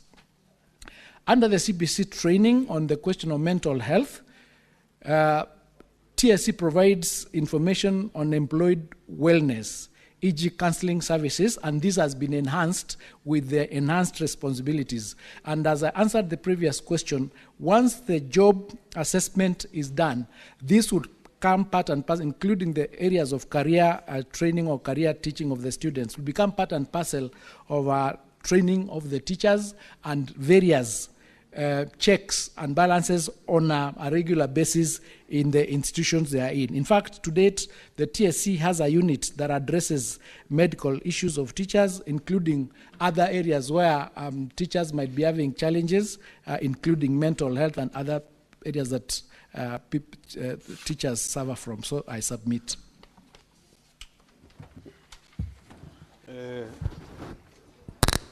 I will have this communication to make Honorable Senator Mbeti.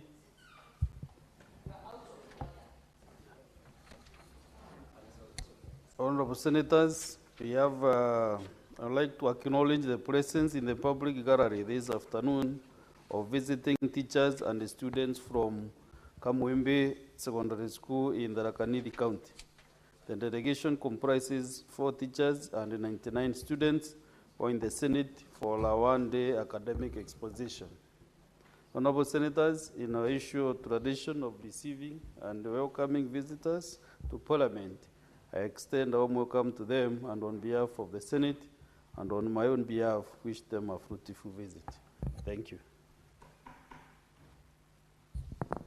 Senator Mofaya, within 1 minute, welcome the school. I can't escape the...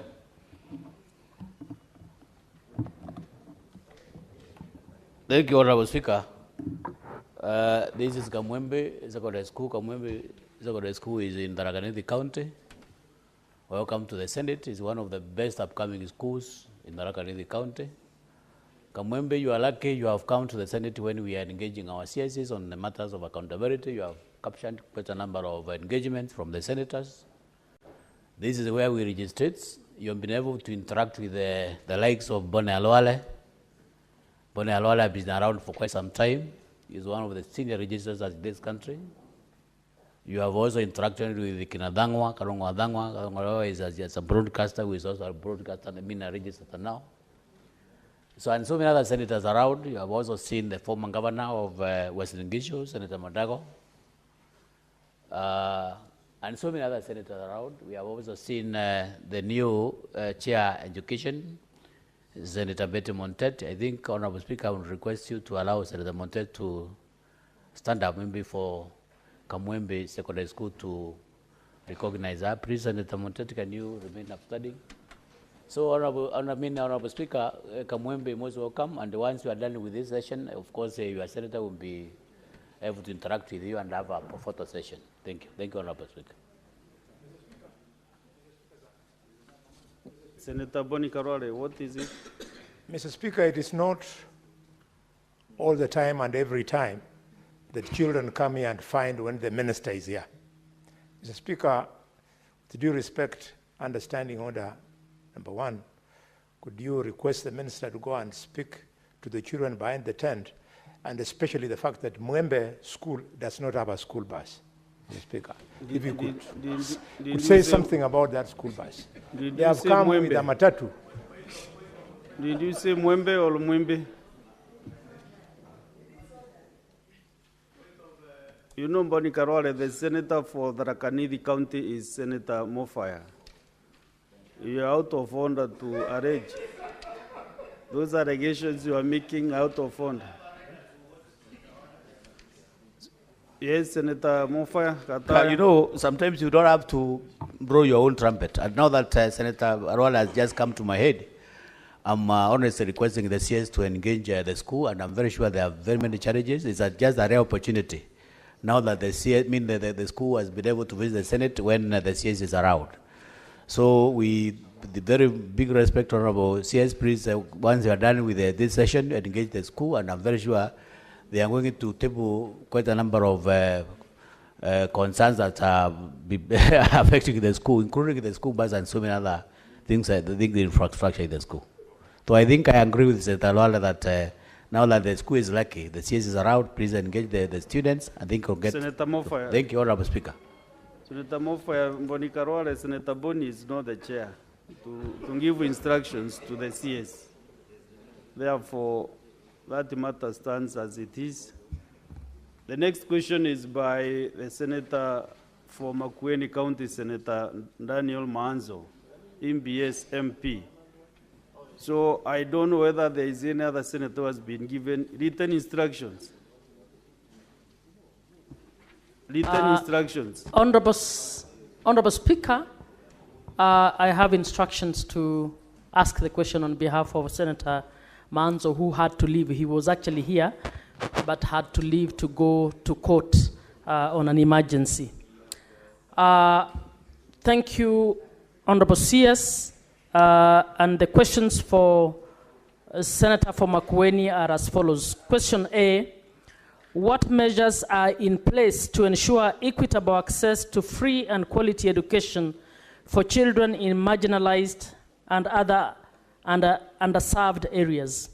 Question B, how is the government addressing the shortage of qualified teachers and supporting infrastructure development in schools in Makwiny County and in other underserved areas generally? And C, could the ministry consider implementing the school feeding program across Makwiny County, which is drought affected and food insecure, to improve school attendance and address undernutrition among children in the county?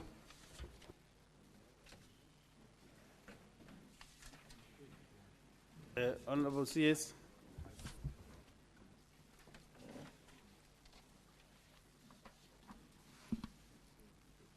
Mr. Speaker, to part one of that question.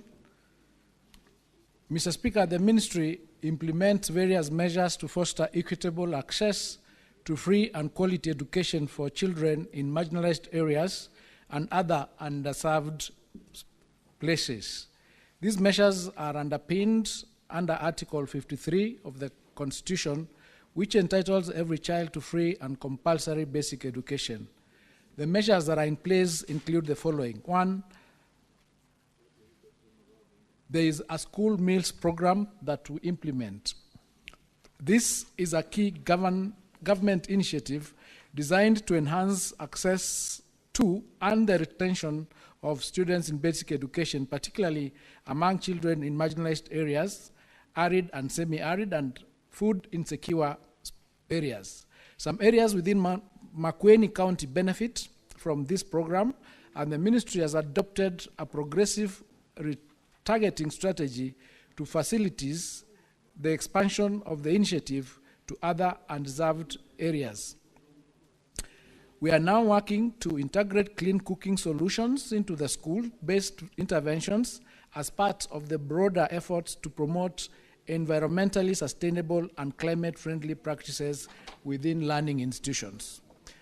Mr. Speaker, we also implement the low-cost boarding schools and mobile schools program. The low-cost boarding schools are a strategic intervention that targets a particular catchment of learners in environments that may inhibit school attendance, retention, completion, and transition. The intervention assists the hard-to-reach and marginalized learners in ASAL and vulnerable areas in the country. These are learners who, due to various circumstances, including retrogressive cultural practices like female genital mutilation, forced early marriages, and nomadic lifestyle, are unable to attend to classes regularly and consistently. In order to ensure attendance and retention in school, in view of these challenges, the government supports their stay in low-cost boarding schools by paying subsidies to support the non-teaching staff in the boarding wing and learners' upkeep in the schools. Mr. Speaker, the schools are not expected to charge learners boarding fees. Government grants support learners' upkeep and subsidizes salaries of workers attached to boarding sections in the schools. The program started in 2016, and for the last 5 years, the program has been receiving an annual allocation of 400 million Kenya shillings despite the growth in enrollment. Currently, there are 486 public low-cost primary schools serving a total population of 144,845 learners. Mr. Speaker, learners who have been enrolled in school are saved from retrogressive practices like child labor, cattle rustling, and early marriages. This ultimately translates into improved transition and retention rates across the levels of basic education. The schools also serve as rescue centers for some of the learners who are kept in school and protected from the surrounding risks such as insecurity and retrogressive cultural practices. Madam Speaker, the primary challenge, honorable members, is the limited funding. As indicated above, the budgetary allocation has remained only 400 million over the last 5 years, even as enrollment continues to grow. In the same vein, there is demand for expansion of the program to other regions such as urban informal settlements where children are vulnerable to child labor, early marriages, and insecurity. This will require an increase in the budgetary allocation. Program number 3 is out-of-school children advocacy campaigns. The Operation Come to School is a program that targets out-of-school children, including orphans, children with disabilities, married girls, street-involved children, and those in ASAL and underdeserved areas. Key barriers to their education include inadequate teaching staff and facilities, limited support for learners with disabilities, poor sanitation, unrecognized alternative learning systems, child labor, food insecurity, gender insecurity, and limited use of ICT in education. Question number 2, Mr. Speaker, the government, through a multi-agency approach, is addressing the shortage of qualified teachers and supporting infrastructure development in Makwiny County and other undeserved areas across the country. As at the time of this response, Madam Speaker, the overall national teacher shortage stands at 98,461 teachers. To address this, the Commission has been undertaking the following interventions. 1, recruitment of additional teachers. The Teacher Service Commission annually seeks budgetary allocations to recruit teachers in response to the national staffing gaps. In the current financial year, a total of 1,429 teachers have been recruited on permanent and pensionable terms and deployed to schools across Makwiny County. Engagement of interns. To further mitigate the teacher shortage, the Commission has continued to engage teacher interns. In 2024-25 financial year, 691 teacher interns have been posted to schools in Makwiny. Replacement. To maintain teacher staffing levels, teachers who exit the service through retirement, resignation, or other reasons are replaced to maintain teachers' establishment. In Makwiny County, 348 such replacements have been undertaken this year. We've provided a table making the total of those additional teachers, teacher interns, and the replacements a total of now 2,468. The strategies outlined above are consistently being applied in our undeserved regions across the country, including arid and semi-arid lands and remote areas. These include targeted recruitments based on staffing gaps, replacement of exited teachers, and annual deployment of the teacher interns. Part 3 of that question, Madam Speaker, the school meals program plays a critical role in enhancing enrollment attendance, retention, and learning outcomes, particularly in drought-affected and food-insecure counties such as Makwiny. The request to expand the program across the entire Makwiny County is both valid and aligned with our national priorities in child welfare, education, access, and food security. Parts of Makwiny County are among the areas benefiting from the program, with selected schools already covered. It's imperative to note that the expansion of the program requires additional resources. Currently, we face physical constraints that have limited our ability to expand the program. However, we are actively engaging the National Treasury and development partners to mobilize additional funding that will help us expand into other areas that require the intervention. I submit, Mr. Speaker. Thank you, Honorable CS. We will now move on to maybe the next question is Senator Joe Nyoto. Honorable Speaker, I think I need to ask the supplementary questions before you open it up. Oh, you had not asked the supplementary questions? Not yet. Oh, okay. Then I think, do you want to ask both right now, or you want to ask one now? I want to ask right now. Okay, you can proceed, Senator Kathy. Senator Joe. Thank you, Madam Speaker. Honorable CS, I have two supplementary questions. The first one is, why have you reclassified Makwiny County as a non-hardship area for teachers? And secondly, Honorable Speaker,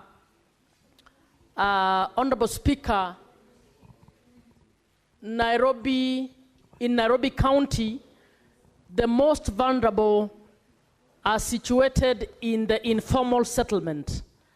How many schools has the Ministry of Health built with public funds? How many public schools have been built in the informal settlements in Nairobi, Mathare, Mukuru, Kibera, and the others, to support the highest population of vulnerable people within Nairobi County? Okay, thank you, Senator Kathy. I think you were holding fort for Senator Manzo, who is now in the House, but now the questions have been asked. Anyway, let's proceed with the Minister responding to that. And before, Minister, you respond to that, CS, maybe we ask Senator Joe Nyoto's question, and then you can tackle both.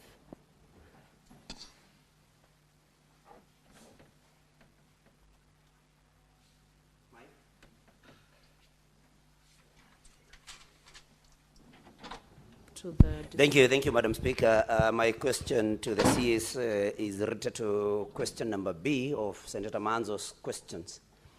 Madam Speaker, in junior secondary school, that is the particular level where students will actually pick their competencies. And you know, we have STEM, arts, and we also have social sciences, Madam Speaker. And what I'm referring to is that for students to be able to identify their competencies, especially those that may want to pursue STEM at senior school, then they need laboratories, Madam Speaker. And we have very few schools, especially public schools, junior secondary schools, that have laboratories. Exactly what is the plan of the ministry to see to it that at least every junior secondary school has a functional laboratory in order for those that may have a competence in STEM to be able to be exposed to the same. So it's about labs, Madam Speaker. Thank you very much. CS, you can proceed to respond to those. Okay, Senator Manzo. You can proceed to ask the question. Just first, I'm grateful to what Catherine Buma did. I was actually here, and a member's son was arrested, and I've just managed to get him out on bond.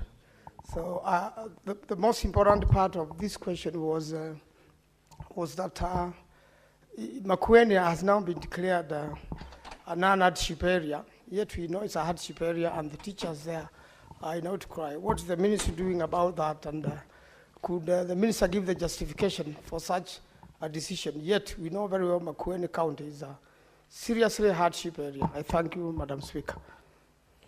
Then finally, Majority Leader, you have a question also?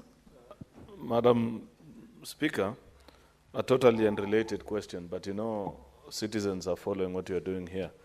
And somebody has just sent, one of the people who employed me, which is my constituents, has sent me a text and said, please, I work as a police officer.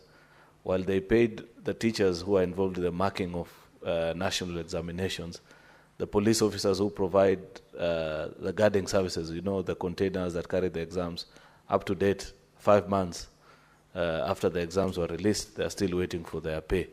So he said, please bring it to the attention of the minister so that those officers can be paid. I thank you. Thank you, Majority Leader. I think, CS, you can now tackle those questions. Thank you, Madam Speaker. On the question of reclassification of Makwiny as a non-hardship area, this is, I think, a general problem in the whole of government, because we found in certain areas you'd found one part of government classifying it as hardship, then the other part does not recognize it as hardship. So you'd have two officers, maybe a teacher and a civil servant in the same area being classified differently. So we've made a recommendation that an audit be done, and we have an actual gazettement of all the hardship areas so that it is harmonized. So with respect to the reclassification, I don't have clear information as to how this has happened. I'm hearing it here for the first time, and I undertake to find out what is the basis of that reclassification. But as far as our programs in the ministry are concerned, CS, can you confirm within which period you will bring back that response on the reclassification? You are undertaking the period. 2 weeks, Madam Speaker. That's okay. With respect to our ministry, with respect to the school feeding program, we have a program where we are supposed to work towards reaching 10 million children. We are currently supporting 2.6 million, which is far below the children who actually require that support. So we'll be working continuously to reach that number, and that number was the target for 2030. So we're looking forward to get resources from both the government and our partners to ensure that children in the ASAL areas who deserve to get this program, and those in the urban informal areas who require this support, so that we retain them in school for one reason, to retain them in school as required under the Constitution. We look for resources to ensure that we reach that number. In the question to Senator Nyutu on the number of laboratories, this year in the budget we provided for a budget to construct a further 1,600 laboratories. We are also working with our SEPU, the School Equipment Unit, to provide mobile laboratories, and also working with other institutions, because we realize that some of the JS schools are adjacent to secondary schools, so they join together and use those facilities so that they are not completely left out. So as a government, we are working progressively to ensure that each and every school has a lab. We are also working with the CDF to convert some of those classrooms that have been done into labs for these students and provide the much required lab equipment so that they are not completely left out. We are aware of it and we are doing something about it.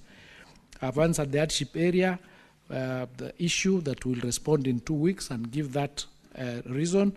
On the issue of non-payment of police officers who assisted us in the examination, I am aware that there was a challenge with the budget, and we've requested for some resources under Supplementary 3, and we'll be going to sort out the police officers once that exchequer is released. Thank you, Madam Speaker. Senator Kadhi's supplementary question has not been responded to. the schools in slum areas. Oh, yes, sorry, yes, true. The question of how many schools that have been built, public schools in informal settlements in Nairobi. I have asked the DG to give us that report within 2 weeks. I do not have the actual data, so we'll also provide it through the Education Committee, the actual number. So what timelines do you need for that response? Or Senator, do you want to bring a substantive question?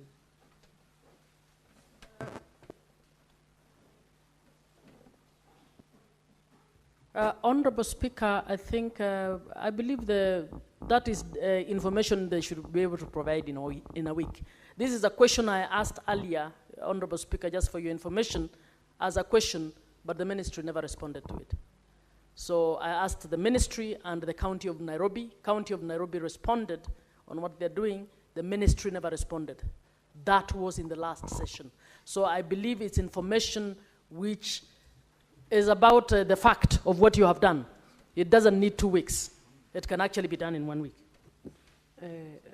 Honorable CS, in view of the fact that the question has been asked again, we will allow you between the 7 days to 14 days, but if you can endeavor to provide that information within 7 days, that will be good, but you will have up to 14 days to bring the response to the facts. I believe those are existing facts. You might not need to do much to get those facts. They should be existing in the ministry. Well guided, Madam Speaker. Honorable CS, is there anything else you would wish to clarify? You can give your closing remarks as we wind up that session. Just to thank Madam Speaker and the honorable members for the opportunity to respond to the issues that are facing the ministry, and just to, really thank the members of this Senate and the members of Parliament for the support that they are giving the ministry in handling and sorting out the number of issues and challenges in the education sector. And I believe that working together, we will be able to resolve a number of issues that we are facing, and taking into account also the recommendations and suggestions that you've given to us. We'll endeavor to ensure that we put them into practice in order to resolve the issues, and because generally all of us are working for Kenya. So thank you so much for the opportunity to be here. And to the students from this school in Tharaka Nithi, let me welcome you to Nairobi, and I'll be passing by to see you. I'm sure that having followed these particular proceedings, some of them might be ending up unseating some of the senators around here. But thank you so much, and God bless all of you. Thank you, Honorable CS, for the responses you have given to the House. It is quite clear that education is one very critical pillar, which honorable senators are very interested in, and I believe even the Kenyans. So thank you for the insights you have offered as you answered those questions.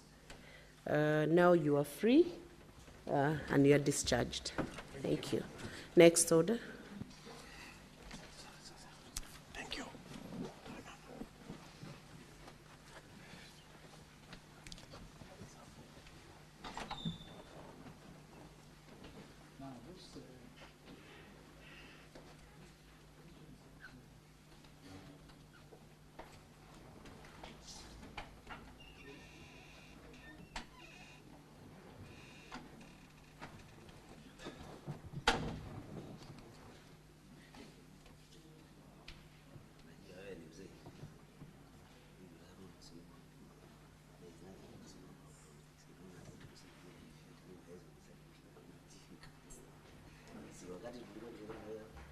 Next order.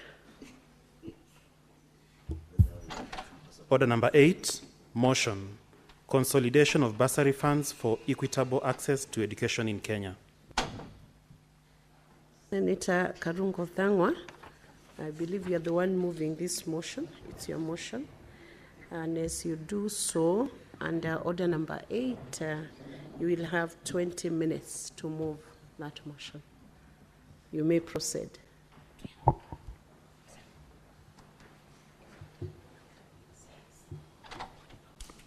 Thank you very much, Madam Speaker, for the opportunity to move this motion. Madam Speaker,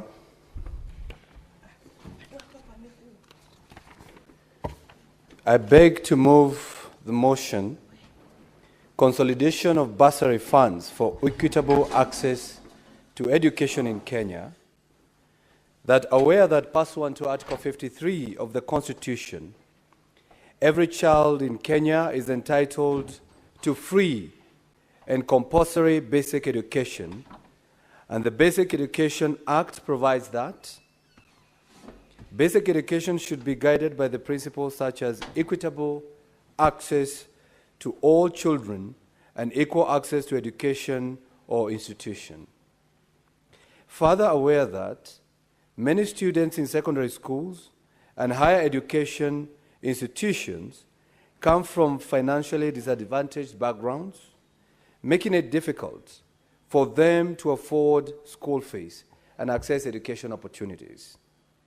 Noting that over the years, various interventions have been made, including the issuance of bursaries through the National Government Constituency Development Fund, that is NGCDF, National Government Affirmative Action Fund, that is GAF, the Ministry of Education, and county governments through various county bursary funds. Concerned that, despite these efforts, school fees remain unaffordable for many parents, and the allocation of bursaries has been plagued by nepotism, favoritism, and political manipulation, lack of transparency and accountability. Further concerned that public learning institutions are primarily funded by the government through the Ministry of Education, and in the financial year 2024-2025, approximately Kenya shillings 656 billion was allocated to education sector, making it difficult to ascertain the specific funds granted to each student and the lack of transparency in the disbursement of bursaries from various agencies, making it difficult to determine the total amount allocated in a financial year, thus hindering efforts to ensure equitable access to education for financially disadvantaged students. Now, therefore, the Senate urges the Ministry of Education to, 1, audit the funds allocated to bursaries by both the national government and the county government, consolidate the funds distributed by various government entities and agencies with the aim of directing these funds directly to schools as supplementary capitation to facilitate the achievement of free secondary education. And number 3, calculate the cost of education per learner and make this information public for primary, secondary, and tertiary institutions, including a detailed breakdown of the annual financial requirements for each student across the country. Madam Speaker, we just concluded a session with the CS Education. How I wish he could have sat in to listen to this deliberation, because once the Senate, Madam Speaker, concludes on this matter, it will be taken to the Ministry of Education to at least implement on the proposals and recommendation of the Senate. Madam Speaker, I want to be on the record that we, or this motion, is not fighting bursary. Because, Madam Speaker, bursaries are lifeline. Without bursaries, so many students could not have attained education. Without bursary, so many children could not have gone to school. And without bursary, Madam Speaker, the rate of dropout and the illiteracy rate could have been higher than it is today, Madam Speaker. Madam Speaker, we are all here, or this motion, what it's trying to achieve, Madam Speaker, is one thing and one thing only. It is to fight discrimination when it comes to issuing of bursaries, Madam Speaker. Because, Madam Speaker, who gets the bursary? The person who gets the bursary, Madam Speaker, is that person who probably knows the MP, or who probably fills those forms, or who probably is in the campaign team of maybe those who are issuing bursaries, Madam Speaker. So when we look at it that way, we see that not every child gets a bursary. So this begs the question, what do we do to make sure that the needy gets the bursary? The needy gets to go to school and to learn, and especially in secondary education, without paying any school fees, Madam Speaker. Madam Speaker, the Constitution, that is under Article 53, 1B, every child has a right to free and compulsory basic education. And secondary school is part of it, Madam Speaker. So if we continue disbursing bursaries the way we disburse today, Madam Speaker, we find out that sometimes the needy of the needy do not get these bursaries, Madam Speaker. Madam Speaker, I want you to remember that the bursaries are also part of the national goal of achieving universal basic education and fulfilling Kenya Vision 2030. So everybody agrees that we require bursaries. Everyone agrees that we need to send our children to school and pay for their education. So this begs the question, are we providing that within the current setup or within the way the bursaries are issued? That is the question I'll be answering as I move this motion, Madam Speaker. But before I get there, let's ask ourselves, who currently issues bursaries? Who gives bursaries? And how much is involved, Madam Speaker? Madam Speaker, we have NGCDF, that is the MPs. They give bursaries for secondary school and tertiary education to an amount from 20 million to 30 million to 70 million per constituency, Madam Speaker. Madam Speaker, we have GAF by women reps. They give bursaries between 10 million to 15 to 20 million per year, Madam Speaker, per county. We have the county governments, that is the governors and MCAs, they give bursaries, Madam Speaker. The Ministry of Education also gives bursaries, Madam Speaker. The President himself also gives bursaries, and his bursaries are in the Labor Department, Madam Speaker, in the Labor Ministry. So the only person who does not give bursary from the 6 people who are voted for by Kenyans, all the way from MCA to the President, is only the Senator, Madam Speaker. And that's probably is a good thing, because now we can discuss this issue from both perspectives, those who give and those who do not give, Madam Speaker.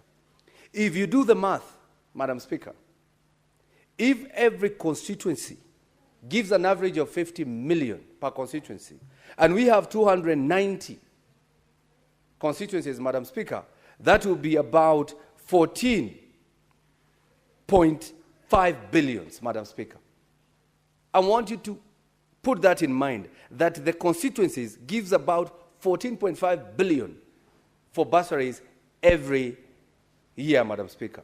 The women rep, 15 million times 47, that is about 700 million, Madam Speaker. The county governments, they give bursary from 200 to 500 million per year per county. We go with the highest, Madam Speaker, 500 million per year. That will be about 23.5 billion. The Ministry of Education, who knows, Madam Speaker? We don't know how much they give us bursary. The President, who knows? We don't know how much they give us bursary, Madam Speaker. And that's why I'm calling for that consolidation and making sure that we get to know how much.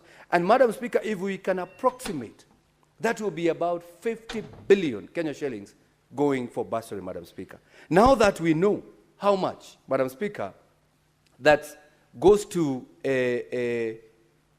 bursaries, Madam Speaker, let me now tackle the question of how it is disbursed and why this motion is very important, Madam Speaker.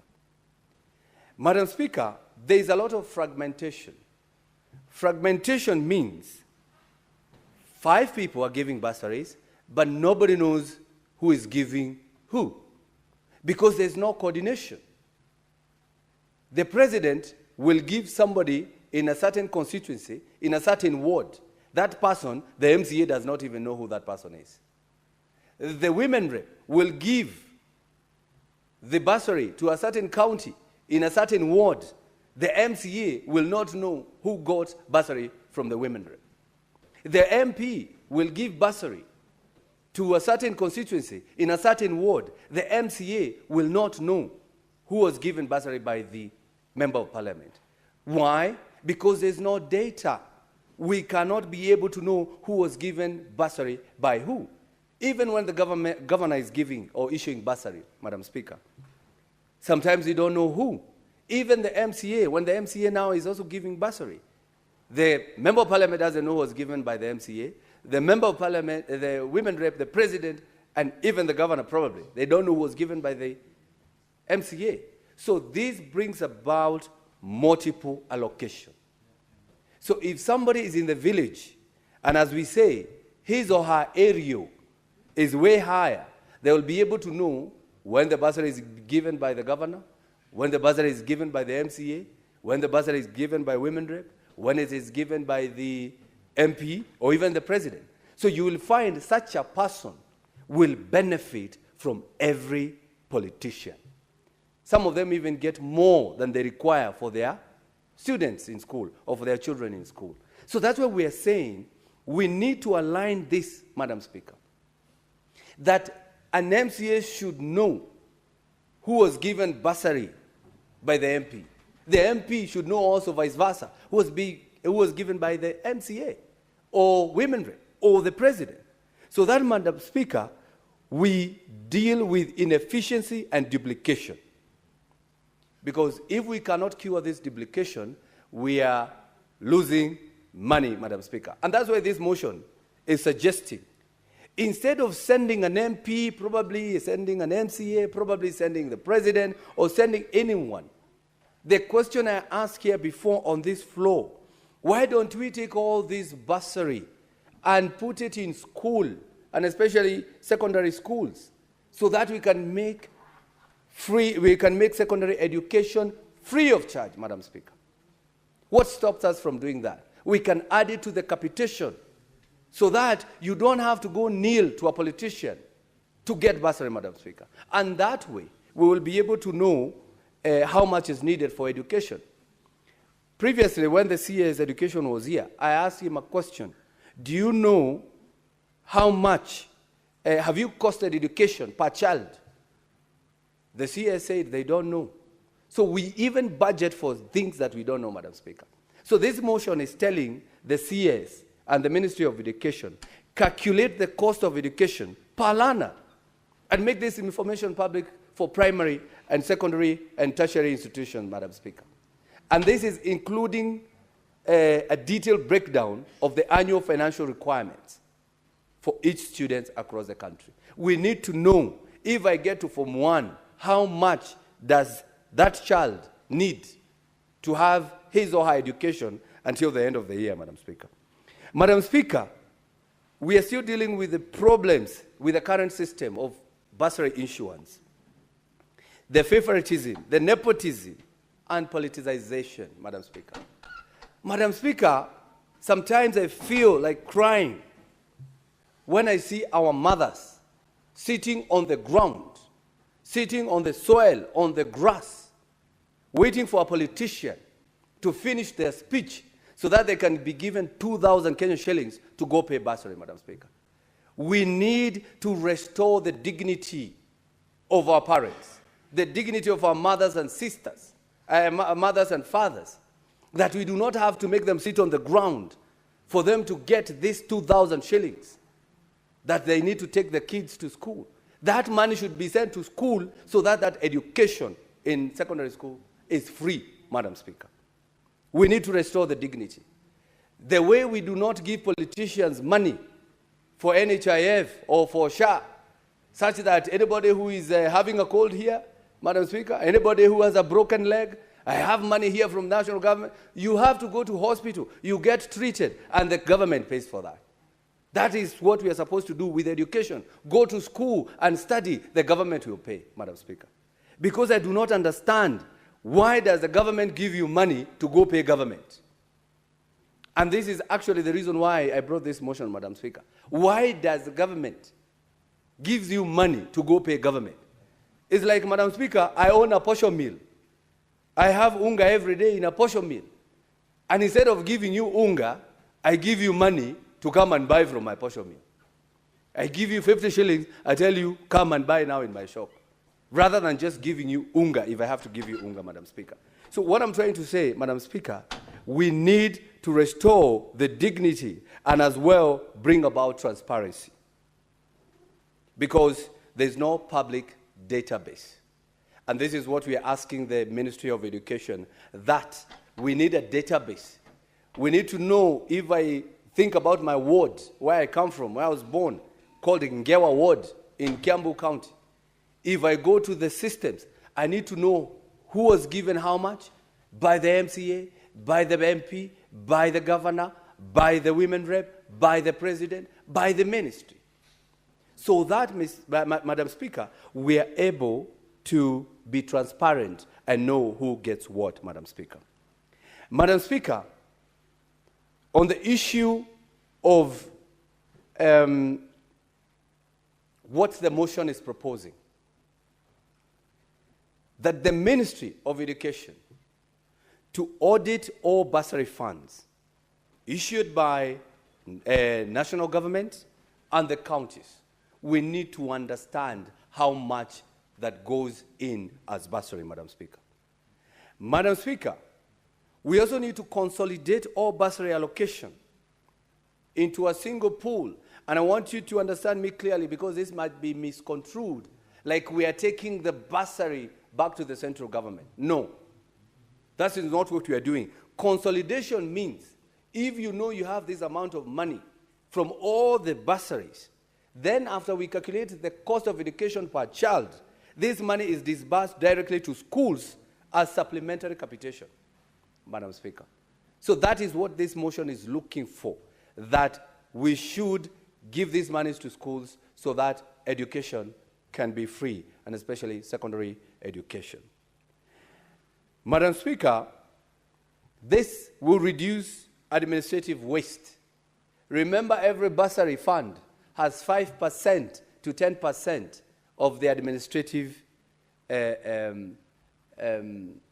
cost, Madam Speaker.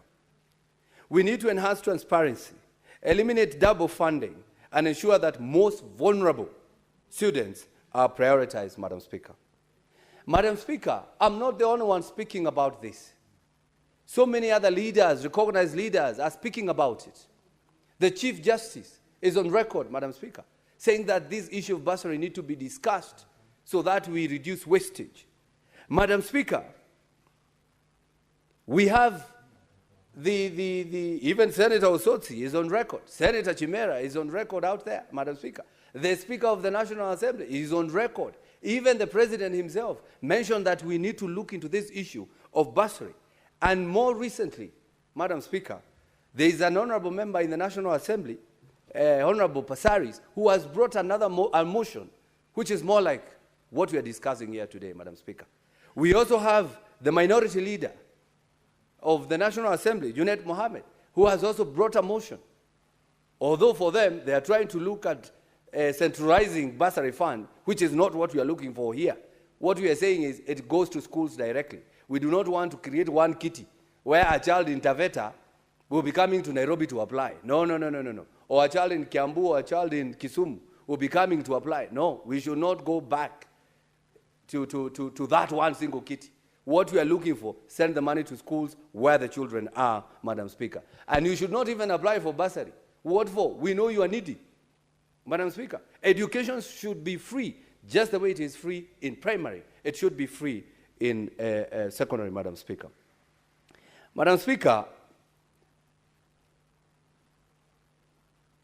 on the issue of, is this feasible, Madam Speaker? What's the legal and policy basis, Madam Speaker? I highlighted Article 53 of the Constitution, that it is a right for a child to get education, Madam Speaker. It is in the Basic Education Act, Madam Speaker, that its equity and access are guiding principles, Madam Speaker. Even Public Finance Management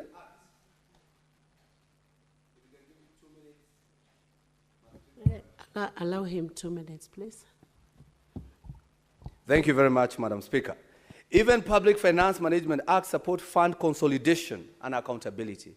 And of course, Vision 2030, Madam Speaker. Madam Speaker, what does success look like?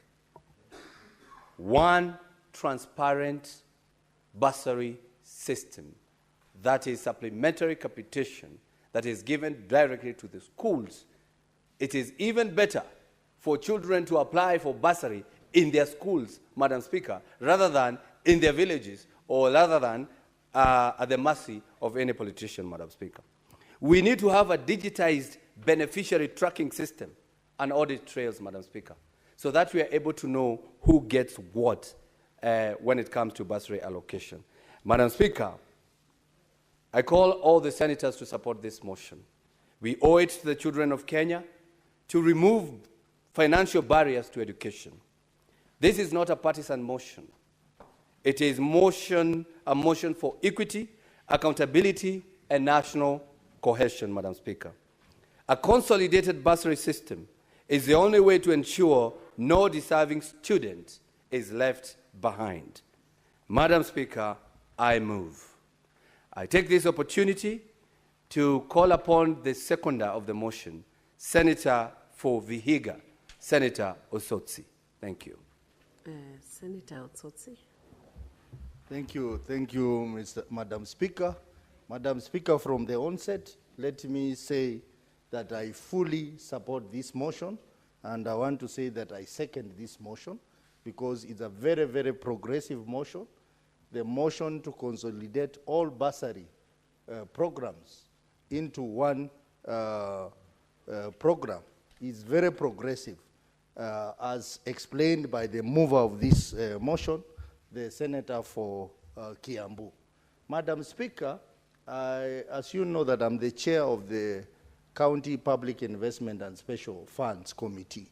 And we, for the last 2 years, we have been dealing with the audit reports for bursary funds in our counties.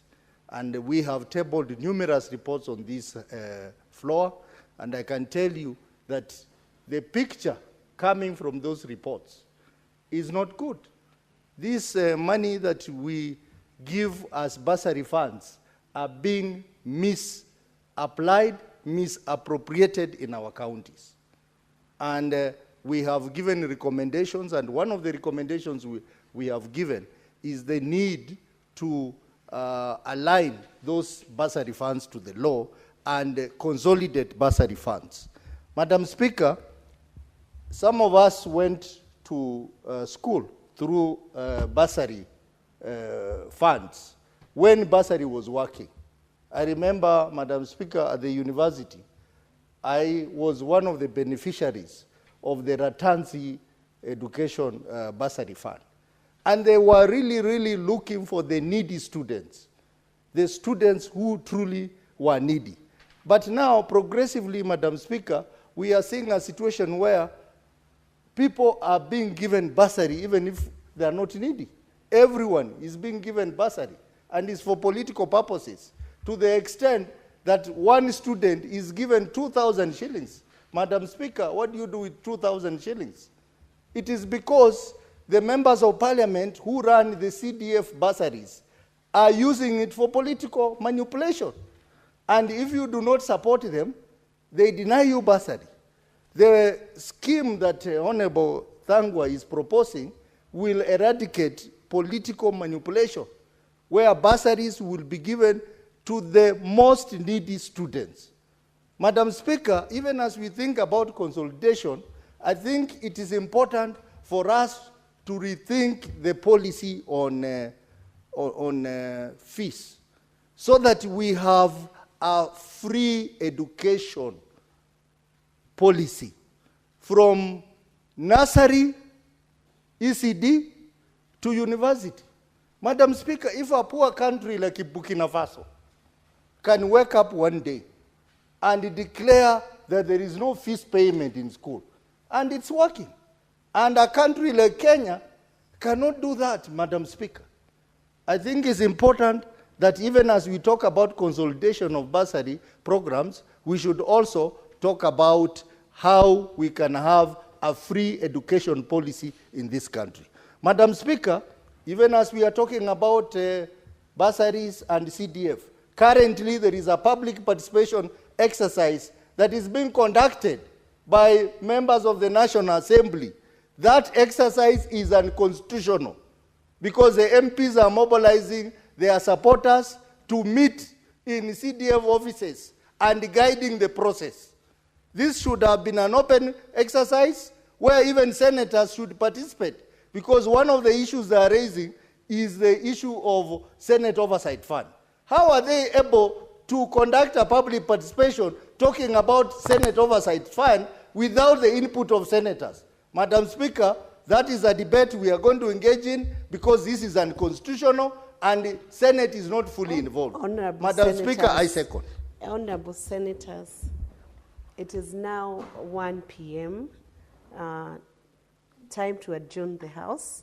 The Senate therefore stands adjourned until later today, Wednesday, 7th May 2025 at 2:30 p.m. Thank you.